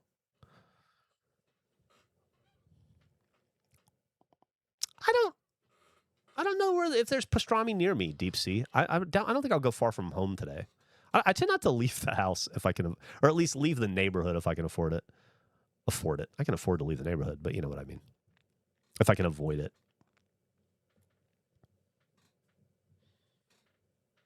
Yeah, I want to eat some vegetables. I think I'll bike ride today. I haven't had a bike ride since last Thursday. I think was my last bike ride. So I'm jonesing for one. I just didn't have the energy over the weekend to deal with the heat with no food. But now it should be good. It's been over 100 every fucking day, and then it's just been the over 100 thing doesn't bother me. I'm used to it being over 100 in Austin, but it's been over 100 and humid, and it's the humidity that makes it rough. You know, if it's 105 and dry, fine. 102, 101, and humidity is brutal. It feels like 115. Snarfs has pastrami. You know what? Who let the rats out? Maybe I'll have Snarfs. I had Snarfs about 2 weeks ago, and I really enjoyed it. Maybe that is a great suggestion. I had a great Snarf sandwich just the other day. Yeah, about 2 weeks ago. Fucking awesome toasted bread.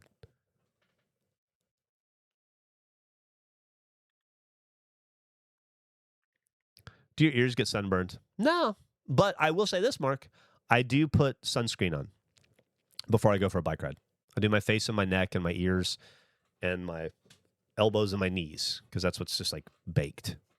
My my knees because I'm riding and my knees are facing the sun. Let me know if any of you guys have this problem. And you know your knees have a lot of bend in them, so you get like pooled skin. So when you stretch it out, when your knees stretched out, I feel like I just get like so much sun on my knees, and then when I stand up, my knees become like 2 degrees darker than the rest of my legs.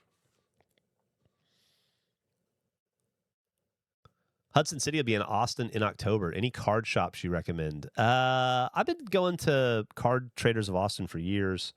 It's all right. It's fine. It's good. It's all right. It's more TCG than sports now, which I don't begrudge them, but it makes it a little less appealing to me. Although I went to Lucky 7 or Lucky 13, Lucky 7 up north off of 183 maybe a month ago, and it was all right. I liked it. I haven't been back, but I enjoyed it. I have childhood knees. I really do. I'm just trying to get my knees the same color as the rest of my legs, but I can't. So I just have permanently overly tanned looking knees. There was no break show yesterday, regulation Rob. I took the day off for my colonoscopy.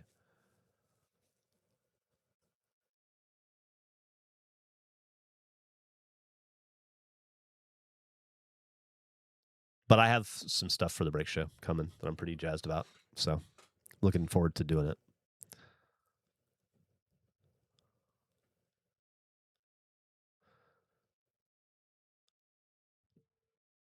I went to archaeological field school with a woman who swore by tattoos because it helped protect her tattoo, or swore by sunscreen because it helped protect her tattoos. 100%. Yeah, sun is the tattoo killer. It'll fade. It'll fade your tattoos for sure, but that's not the end of the world. A faded tattoo is not the end of the world. What it does is it spreads your tattoo. The sun will just like, and then your lines start to spread out, and then your tattoo gets a little blurry, and those are harder to fix. You should if you care at all about your tattoos and keeping them looking good and taken care of, then you should wear sunscreen at all times. Well, I say at all times. You know what I mean.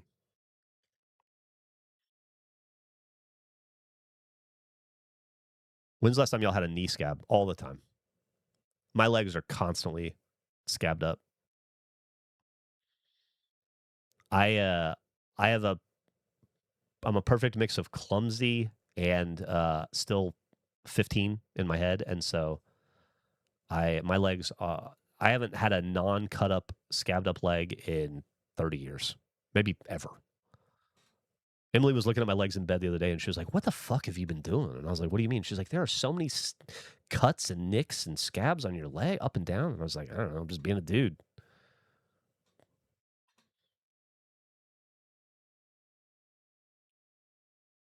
Also, I will say, the older you get, and this is a real thing, stuff doesn't hurt more. You don't get hurt more, but stuff takes forever to heal. A scab on my knee might have taken 2 weeks to heal in my 20s, might take 6 weeks to heal fully, as in my 50s. It's crazy how much longer stuff takes to heal. Mark's hands are always cut up to hell. I imagine so. Those are your biggest tools, your hands. It takes so long to heal just dumb shit. Being a kid feels like having Wolverine's healing factor. It really does, till you're about 30. That's why I quit skating. I was like 30. I want to say I was like 32 or 33. Millie was alive, and I decided to get back into skating for some exercising because I'd missed it.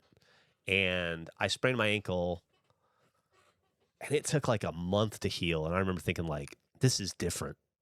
Spraining your ankle at 32 is so much different than spraining your ankle at 18, and it is so much harder in the sense that just like your life is different. You have to care for a kid, you have to go to a job, you have responsibilities, and it all gets so much harder when you can't walk straight for a month. And that was the point when I was like, I think I might be done skating.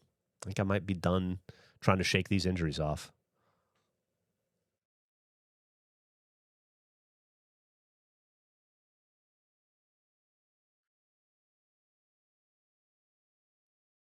Mark had to ask his wife to pull metal slivers out of his foot on Saturday.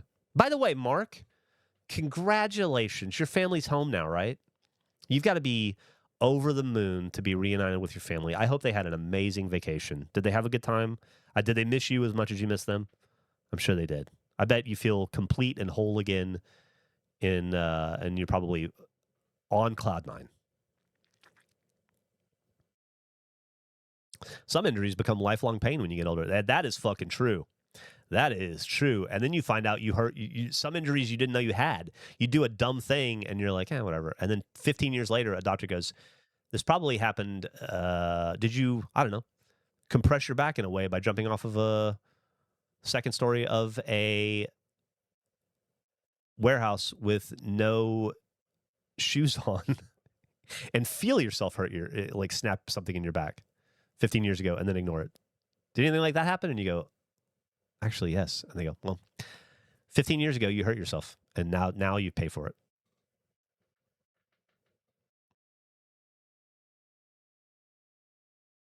You can finally sleep again. I hear that, man. All right. We're losing T800 Rad. He's got to go. When T800 Rad leaves, you know the party's over, so I'm going to follow him out the door. Thank you to everyone who hung out this morning. What a lovely time. We played video games for about an hour, but I think we talked for 2 hours, and I had such a lovely time doing it. I missed you guys yesterday. I'm glad to make up for it a little bit today. Hope everybody has a fantastic Tuesday. Don't forget, the Regulation Podcast comes out tomorrow morning, episode 118, I believe. And I will be here tomorrow morning as well, streaming at 8 a.m. Hope to see you there. Look for this VOD to be up on YouTube tonight at midnight Central Time. Thank you so much, everybody. I love you. Have a fantastic rest of your day, and treat yourself well.